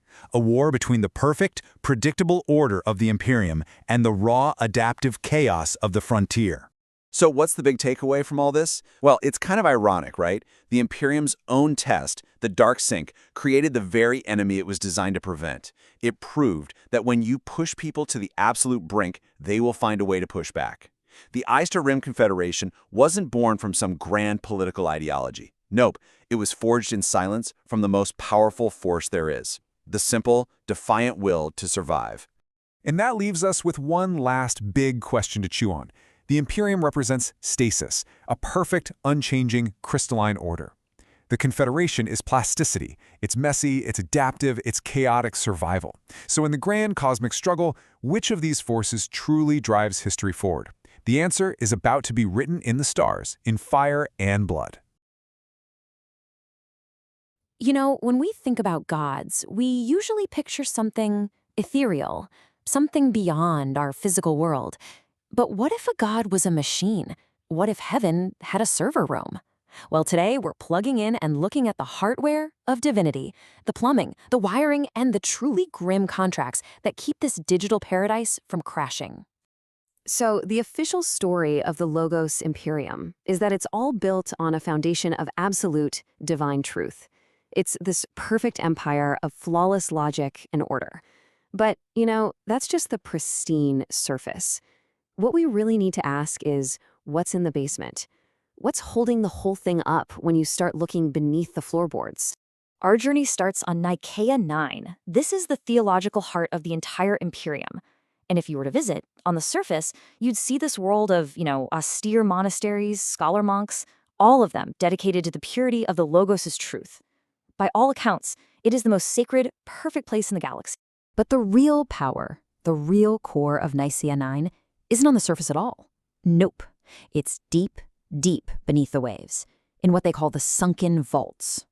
I want you to just imagine a planet-sized mainframe, this digital necropolis of colossal server farms. This isn't just a backup drive, okay? This is the physical brain of the God machine itself. This is the master ROM. So, who takes care of all this divine hardware? I mean, who keeps the lights on in Heaven's server room? Well, let's gear up, descend into that crushing dark, and meet the first wardens of this machine, House Vance. Right. Forget everything you were just picturing about pristine archives and silent monks. This is the substrate. This is the reality down in the deep. It's all rust, plasteel, and the constant groaning sound of metal under absolutely unimaginable pressure. This is the real engine room of heaven. And down here in this engine room is where we find House Vance. Now, the elites up on the surface, they might kind of dismiss them, call them the plumbers and electricians of God, but their work is the foundation that the entire Imperium is built on. They're not the priests chanting prayers, they're the engineers making damn sure the divine hardware doesn't literally melt down. And here's the thing, they carry a secret, a huge one, a heresy, really, because they know the truth. The Logos AI, this divine emperor that everyone up top worships, it's not a god. It's an ancient, incredibly sophisticated program running on alien hardware. It's a containment field. It's a cage. So think about that. This isn't just some IT support contract they're fulfilling. Their job is to maintain the lock on a door that holds back absolute, unmaking chaos. Their covenant isn't to worship a god. It's to make sure a prison holding something far, far worse never, ever fails. I mean, just try to imagine what their world is like. You're thousands of kilometers down in the pitch black. The silence is absolute, except for that constant, unnerving groan of stressed metal all around you. You live your life in a claustrophobic industrial diving suit, and the only thing that matters is the next pressure reading. This is not a place for philosophy. This is a place for pure, brutal survival. But House Vance, they aren't alone down there in the deep. If you go even further down, into the most lethal parts of the machine, you find another group of workers. And they're bound by an even darker kind of contract, the sentence of utility. This is the domain of House Sankratos. You see, most of the great houses in the Imperium, they have a treaty, right? A negotiated role in the grand design of things. But House Sankratos, they're different. For the work they do, there are no negotiations. There are no contracts. There is only a sentence. They are known as the Tainted. They're a lineage that comes from penal miners, scarred by generations of exposure to deep mantle radiation. Their very biology has been warped by it, and in a horrifying twist of irony, this genetic damage is precisely what makes them indispensable. They are the only humans who can actually survive the lethal heat and radiation at the God Machine's core. Their job title? Data Dredgers. Their work is to descend into the hottest, most toxic parts of the server farms, a place they grimly call the sump. Why? Because that's where everything leaks and settles. All the heat, all the radiation, and all the inconvenient truths, they all sink to the bottom, and it's their job to go dredge it all up. So how does the Imperium view this incredible sacrifice? You'd think they'd be seen as heroes, right? No, it's called resource maintenance. Sankratos workers aren't considered people, they're assets. They're called disposable biomass, or, and this is the coldest one, single-use alkaline batteries, just designed to be consumed by the work. In the official view from House Vance, a Sankratos worker is simply a component, a biological component, one that's prone to failure. So any safety measures they have aren't really for the worker's benefit. No, they're just to prevent the component from breaking down mid-shift. It is dehumanization turned into an engineering doctrine. Okay, from the crushing industrial depths, we're now going to shift gears and move to the feral fringe of the Imperium. Because out here, there is a totally different kind of contract that binds people to the network. It's not written in ink, but in living light. They call it the bioluminescent leash. Welcome to the Silva Negra. This is a feral world where the line between technology and biology has just completely dissolved. The whole planet is a living network, an organic supercomputer where ancient server farms have literally fused with the planet's root systems. So, if you're trying to recruit soldiers from a world like this, a paper contract is pretty much useless. Instead, they sign what's called a ghost mark contract. It's written in living, bioluminescent ink, and it creates a physical and metaphysical tether between a recruit's cybernetics and the forest network itself. Basically, their own body becomes the collateral. The way this is enforced is through something called a logic lien. So if a soldier ever tries to betray the network or sell its secrets, ancient algorithms, these server ghosts in the forest, trigger the lien from anywhere in the galaxy. The consequences are, well, they're gruesome. Their cybernetics just begin to unravel, dissolving back into their base components. The forest literally reclaims its lost metal right out of their body. All right, we've been to the depths, we've felt the heat, we've visited the feral fringe. We've seen the grim covenants that hold this whole Imperium together. So now, let's put it all together and look at the final bill. What is the true cost of heaven? When you get right down to it, it all rests on three incredibly grim pillars. First, a sacred lie. The secret that the Imperium's god is actually an alien prison. Second, a living sentence. The absolute necessity of sacrificing a radiation-scarred people to maintain the hardware. And third, a feral leash. A biological kill switch that ensures total loyalty on the fringes of the Empire.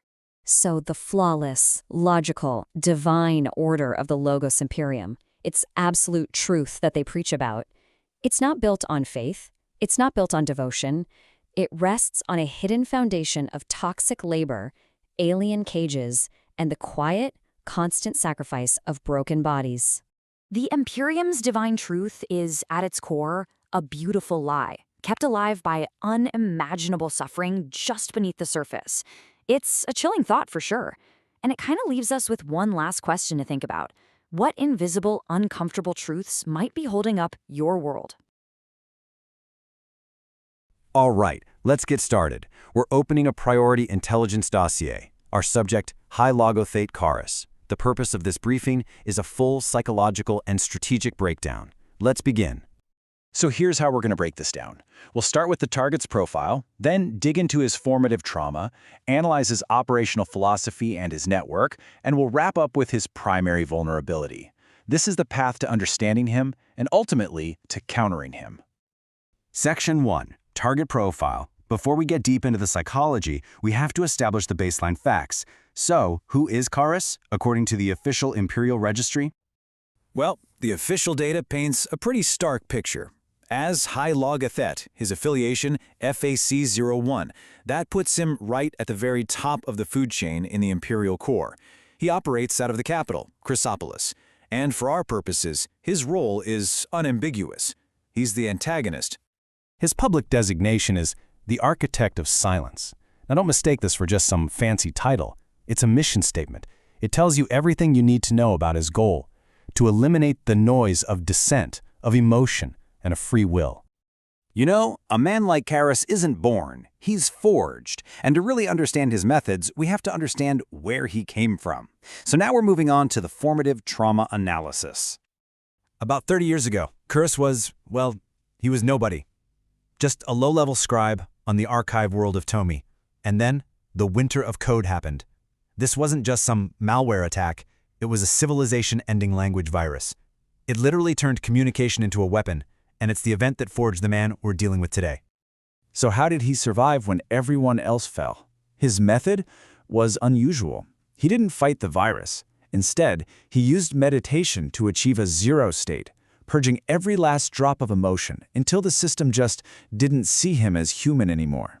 He basically became a ghost in his own machine. And the lesson he learned in all that silence and cold, it became his life's mission. Emotion is entropy. For Charis, feeling isn't a strength. It's a system failure. It's a bug in the human code that, to him, always inevitably leads to chaos and self-destruction. Okay, so once you understand that core belief, you can start to analyze how he operates. This brings us to his methodology, an operational philosophy that he calls the Golden Calculus. The Golden Calculus sounds complicated, but it's deceptively simple. To Charis, all of humanity is just one big equation that needs to be solved. And there's one variable that keeps making the equation unsolvable, the one that always leads to suffering. And that variable is free will. His goal isn't to punish us. In his mind, he's trying to save us by fixing the variable. And this is exactly why we so often get his motives wrong. We see what he does, and we assume, oh, he just wants power, he wants control. But the truth is, it's so much more absolute than that. He doesn't want to rule the system. He wants to achieve a perfect, silent stasis, and end all struggle, all choice, all change, forever. His ultimate objective isn't a coup. It's a complete system reboot. He plans to install a brand new operating system for the Logos AI, and by extension for every human being connected to it, one where the very code for things like panic, greed, and dissent has been permanently deleted. Now, an architect on this scale needs his tools, so let's analyze his network of personnel to really understand the assets and the liabilities that he has at his disposal. His assets are, frankly, predictable. Commander Vec, a Neo-Praetorian enforcer with loyalty that's literally synthesized. You've got Marcus Septimus, the bureaucrat who indexes entire populations for deletion. But, you know, it's his liabilities that are actually more revealing. The rogue auditor Valerius, who Charis once mentored, is a totally unpredictable variable. And then there was Nyssa, a ledger master who found his financial crimes. She was a liability he's already taken care of. It just goes to show you how ruthless he is in protecting his equation. And that brings us to the final and most critical part of his briefing. We've seen his strength, we've seen his history, his network. Now, we analyze the flaw in his own code. It's time to identify the exploit. After all this, where's the vulnerability? I mean, a man who treats the entire universe like a predictable equation has to have a blind spot, right? Something that defies calculation? Well, we've found it. First off, he cannot calculate whimsy. Spontaneous, illogical actions that are driven by nothing more than an impulse. His predictive models, they're all built on cause and effect, on rational actors. Whimsy? That's a data type his system just flat out rejects. Second, he cannot calculate error. He expects systems and people to operate exactly according to their design. Mistakes, accidents, simple human failures, these aren't variables in his plan. They're system crashes he cannot see coming. And finally, the most human element of all, he cannot calculate joy. He literally deleted that variable from his own code 30 years ago on Tommy. An action that's motivated by pure, illogical happiness is something he is fundamentally incapable of comprehending, let alone predicting. So, this vulnerability, this is what informs our tactical framework. It's a 3-step exploit. Step 1, we introduce illogical variables. We deploy assets that he can't profile.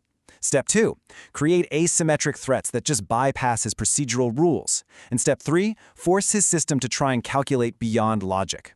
We overload his models with the very things he despises: whimsy, error, and joy. That concludes the analysis. You have the profile, you have the methodology, and now you have the vulnerability. You have the flaw in the code. Your mission is authorized. End transmission. Welcome to The Explainer. All right, today we're doing something a little different. We're jacking into what looks like a pirate broadcast, coming straight from the frontier of the Logos Imperium. And what they're showing us, it's a high-stakes death race called the Iron Wreath Scramble. So the first voice that just blasts through the static, it belongs to this massive neo-Varangian, and they're calling him the War Caller.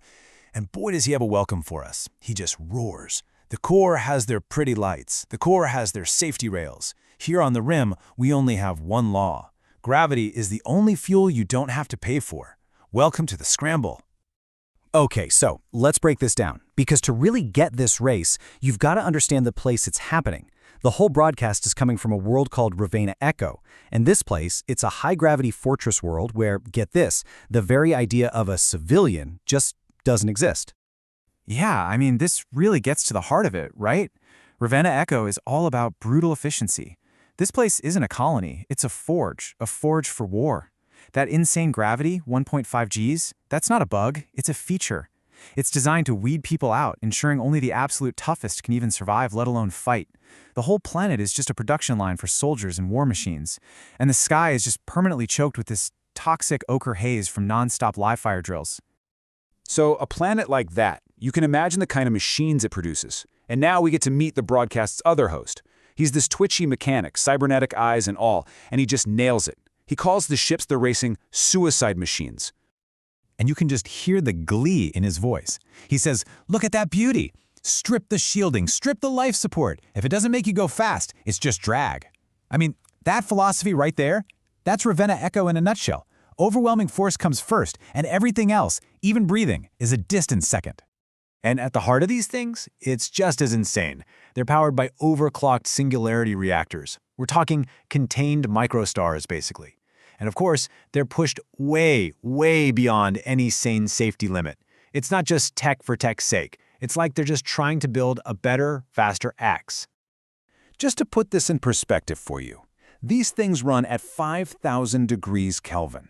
That's the temperature of a star's surface, a stellar flare, and it's all being barely held together by a magnetic field powering a ship that they've intentionally ripped all the armor off of. It's just wild. And it all comes back to what our mechanic friend says. These aren't just vehicles, they're weapons pointed at a finish line.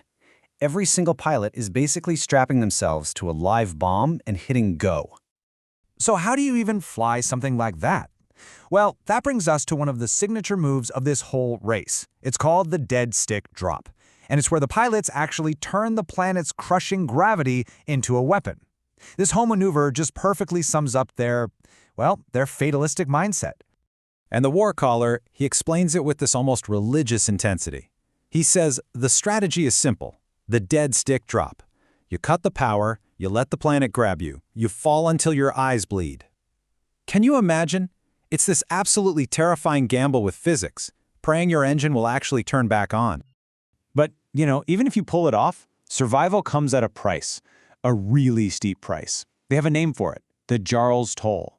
Because that G-force, when you slam the ignition back on after that free fall, it puts just an unimaginable strain on the human body. And our mechanic host, he puts it pretty bluntly. That cost is totally non-negotiable. It is a debt paid in shattered bone. Think about that. For a lot of these pilots, just surviving this one move means they're looking at a lifetime of crippling injuries. Now, with tech this unstable, things are going to go wrong. But here, failure isn't just possible. It's a spectacle. And there's one particular kind of failure that you get the sense the crowd is almost waiting to see. And this right here. This is the moment of truth. You push one of these singularity reactors past 115%, you are risking catastrophic containment failure. It is the finest of knife's edges between getting that little extra bit of speed and just instant, total annihilation. And then, right on cue, the broadcast cuts to this grainy footage from an old race, and we see it happen. Our mechanic friend, he gets so excited he just yells out. And check this out. It's not an explosion, it's an implosion. The magnetic containment field fails, and the little micro-singularity at the core of the engine collapses. The ship's own power source literally crushes it and the pilot into a super dense ball of scrap in less than a second. And for these cynical mechanics on the rim, this absolutely horrifying event isn't a tragedy at all. You hear them say it. To them, it's just math. It's a final, perfect act of brutal optimization. I mean, it's the entire philosophy of Ravenna Echo, just in a single, horrifying moment. All right, so that brings us to the climax of this whole broadcast. All the tech talk is over. The ships are lined up on the start line. It's about to go down. You can just feel the energy. The massive magnetic launch rails are charged up, ready to just sling these things into the void. The bets are all locked in, and the pilots, they're making their final, absolutely crucial preps for what's going to be an incredibly violent launch. So how do you even stay conscious through that? Well, to survive those G-forces and pull off the split-second moves they need to, the pilots are jacking themselves with high-grade combat stimulants. They call them onslaught stims, and it's literally the only thing keeping them from blacking out. And then the war caller comes back on for his final blessing, if you can call it that. He roars this core tenet of their entire philosophy at the racers, at the audience, at everyone. For them, conflict isn't just part of life, it's the only natural state of being. And this is it, the final war cry before they launch. It's not good luck, it's not be safe, it's a command. It's a dare to stare into the emptiness of space and answer it with pure, raw violence and speed. And then bam, a massive sonic boom. The whole feed shakes like crazy, and then nothing. The signal is just gone, totally overwhelmed by the sheer energy of the launch. So when you boil it all down, the Iron Wreath Scramble is so much more than a race, right? It's a ritual. It's the perfect encapsulation of this fatalistic, violent, and just brutally pragmatic culture they have out there on the frontier. And as that signal cuts to static, it really leaves you with this one big, haunting question to chew on. Well, hello there. That battery can last up to 24 hours even with the always-on display turned on. It's pretty cool. In the void, there are things you can fight. And there are things you can see coming. But what do you do when the void itself comes for you? Okay, so when we talk about first contact with the Vanta Crucible Armada, you have to throw out everything you know. It's not about what your sensors pick up, it's about what they don't. It's a complete, total failure of sensory input.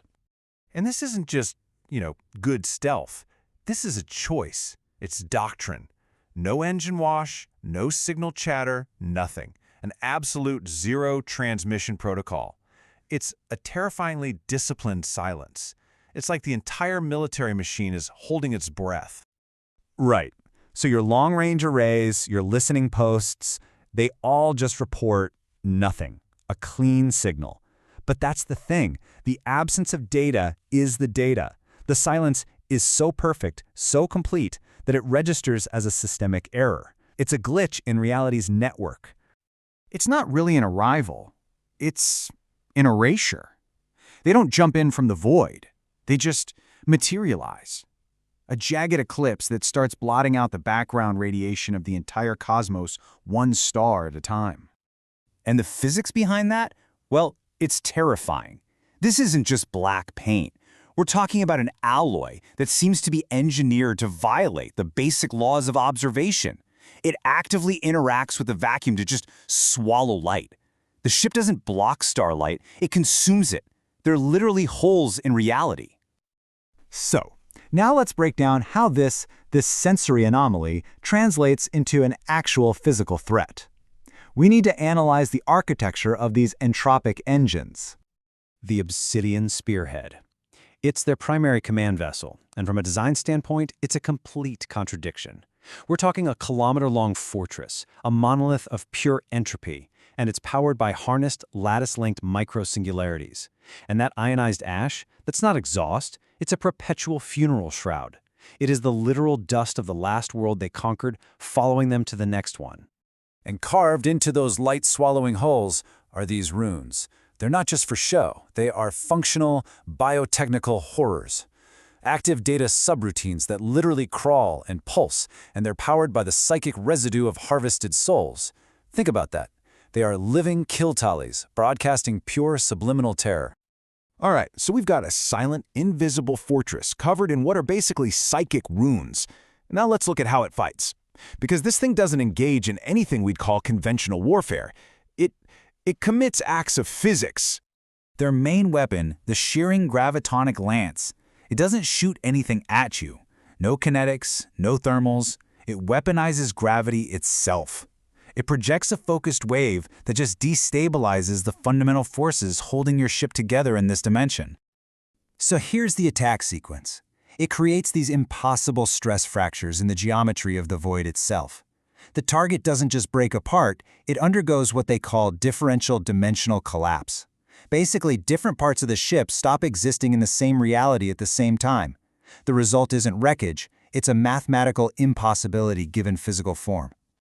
And that's the aesthetic of ruin they create. There's no fire, no big explosion, just a silent, violent twisting. The ship's profile just distorts, like you're looking at it through a cracked lens, and then it's just gone.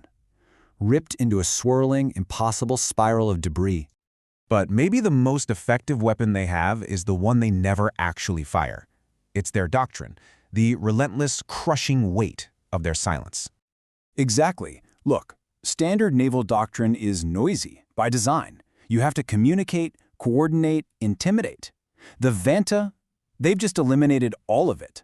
Their protocol of absolute zero transmission makes them a perfect black box. You can't intercept a signal that's never sent. It's the ultimate psychological weapon. Incoming broadcast. Monotone casualty report. Estimated defender losses 99.4%. Projected time until total annihilation confirmed. So, the final question. The big one. Why? Every system has a purpose, right? Every engine has a function. What, then, is the function of the Vanta Armada?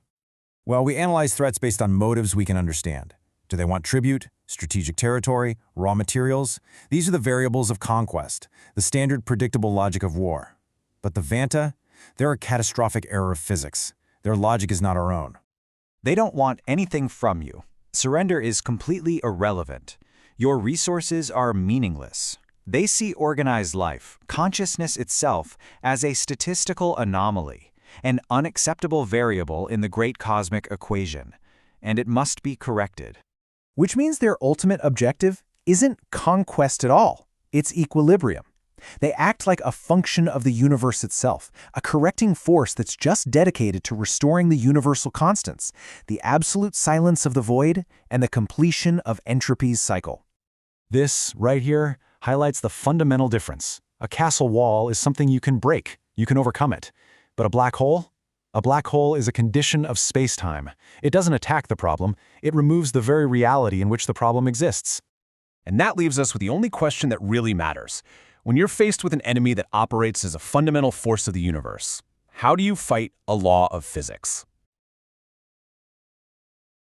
All right, let's get right to it. Today, we're dropping you straight into the cockpit for the most brutal, semi-legal race in the frontier worlds. So strap in, because this isn't about clean lines and photo finishes. Nope, this is all about survival. You know, this one sentence really just gets to the heart of the Ice to Rim scramble. There aren't any rules to protect you out there. The only thing that matters is adaptation, what the racers call plasticity. It basically means you throw the rulebook out the window and you just rely on pure instinct to make it through. It's all about being aggressive and taking your opponents out before they can do the same to you. And believe me, they are not kidding when they call it the suicide loop. This is no sanctioned spectacle. We're talking about a trial by fire. Forget all about regulations and safety checks. This whole circuit is purpose-built to push pilots and their machines way past their breaking point, rewarding just raw, unstable velocity above everything else. So what does this gauntlet actually look like? Well, the Scramble is a brutal 5-stage trial. Let's break down each leg of this journey that separates the victors from, well, the wreckage. As you can see, these trials range from a crushing atmospheric plunge all the way to a final, desperate climb back out into the void. Let's take a look at the first stage, shall we? The race kicks off with the gravity drop. Racers launch from the Exarch's throne, way up in high orbit, and they perform what's called a dead drop, straight down. They're just plummeting through this fortress world's crushing 1.5 G atmosphere with 0 shields, just to conserve a little power.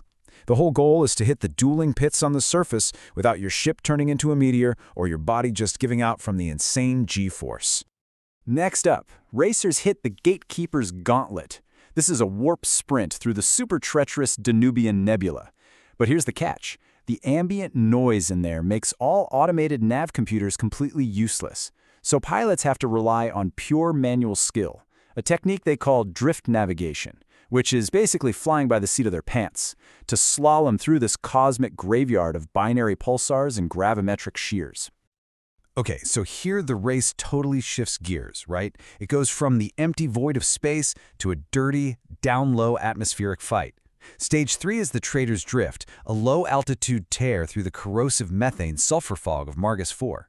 And you're not just fighting the elements, you're also dodging these unofficial interdiction drones that the pirate lords deploy while you're trying to navigate their glowing shanty towns. Now this is widely considered the most lethal stage of the entire race. The Bleeding Lap isn't just on a planet, it's inside of it. Racers have to dive down into the open pit mines of a penal colony. We're talking a claustrophobic nightmare of active magma pumps, lethal grave drones, and these vast underground caverns filled with industrial sludge they call the oily seas. So, if you've somehow survived the hell below, the only thing left to do is escape it.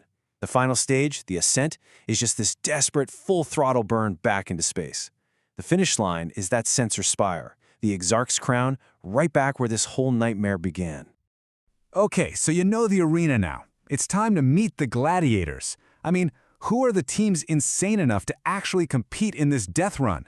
And what kind of wild philosophies do they bring to the starting line? First up, we've got the fan favorites, Team Ironheart. These are the Neo-Varangians, and their strategy is about as subtle as a sledgehammer.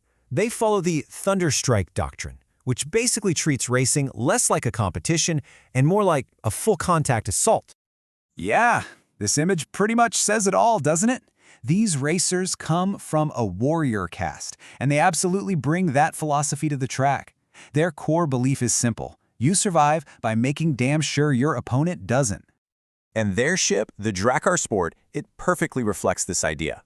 It's basically a controlled bomb with a cockpit. I mean, as you can see, there are no energy shields, just an iron-sheathed wedge built for ramming. They overclock the Singularity core, which risks a kernel seizure. That's a complete engine meltdown. And the Kick plasma injector? It gives them absolutely insane speed, but it can literally vaporize the ship. Now, competing with a completely different philosophy, you've got the Silt Runners. They're sponsored by the powerful Silt Barons, and they don't try to outrun you or outgun you. Oh no, they try to choke you out with the very environment you're racing through. Their silt haulers are just absolute tanks, built specifically for the toxic smog of Stage 3. The lead-lined heavy plate hull makes them immune to toxic fog and radiation, which lets them take these wild shortcuts through acid clouds that would just melt other ships. And their signature tech, the Belcher Vent, it unleashes this corrosive smokescreen that blinds and damages anyone foolish enough to follow them. And then there are the Agents of Chaos, the Void Huns. These nomadic raiders show up in these jury-rigged scrap racers, and their goal isn't even to cross the finish line first. It's to make sure no one else can cross it at all. They are pure systemic disruptors. Right, so they don't race clean at all. They use these powerful ECM scramblers to blind their rivals' sensors, which turns the manual skill needed for the Gatekeeper's gauntlet into an even deadlier gamble. And then they deploy magnetic mines, littering the track with debris fields and basically turning the entire course into a minefield for everyone else. So the crucial point here is this incredible strategic diversity that's just born from necessity. Do you go for the direct, overwhelming force of Ironheart's Thunderstrike, trying to physically remove your opponents from the race?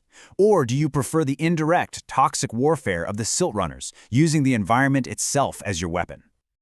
But, between the brute force of Ironheart and the toxic control of the Silt Runners, there's actually another way to win. It's not about having the biggest or the baddest ship, it's about being the cleverest. So meet the Sumprat, the ultimate underdog. It's flown by scavenger clans, and its rusted plating is immune to corrosion, which lets it take shortcuts through ventilation ducts. It even has maglock clamps so it can wall run up vertical structures in the mines, and a siphon drive that refuels by leaching waste heat from the environment around it.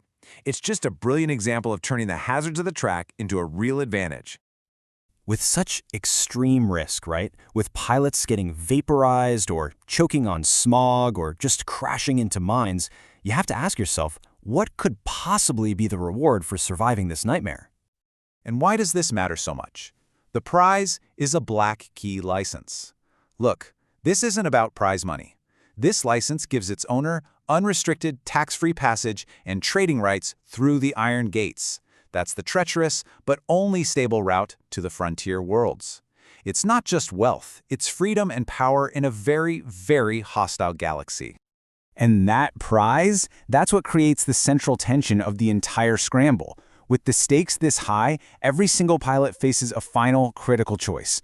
Do you push for that ultimate prize, risking absolutely everything for power and freedom? Or do you pull back and just try to make it to the finish line alive?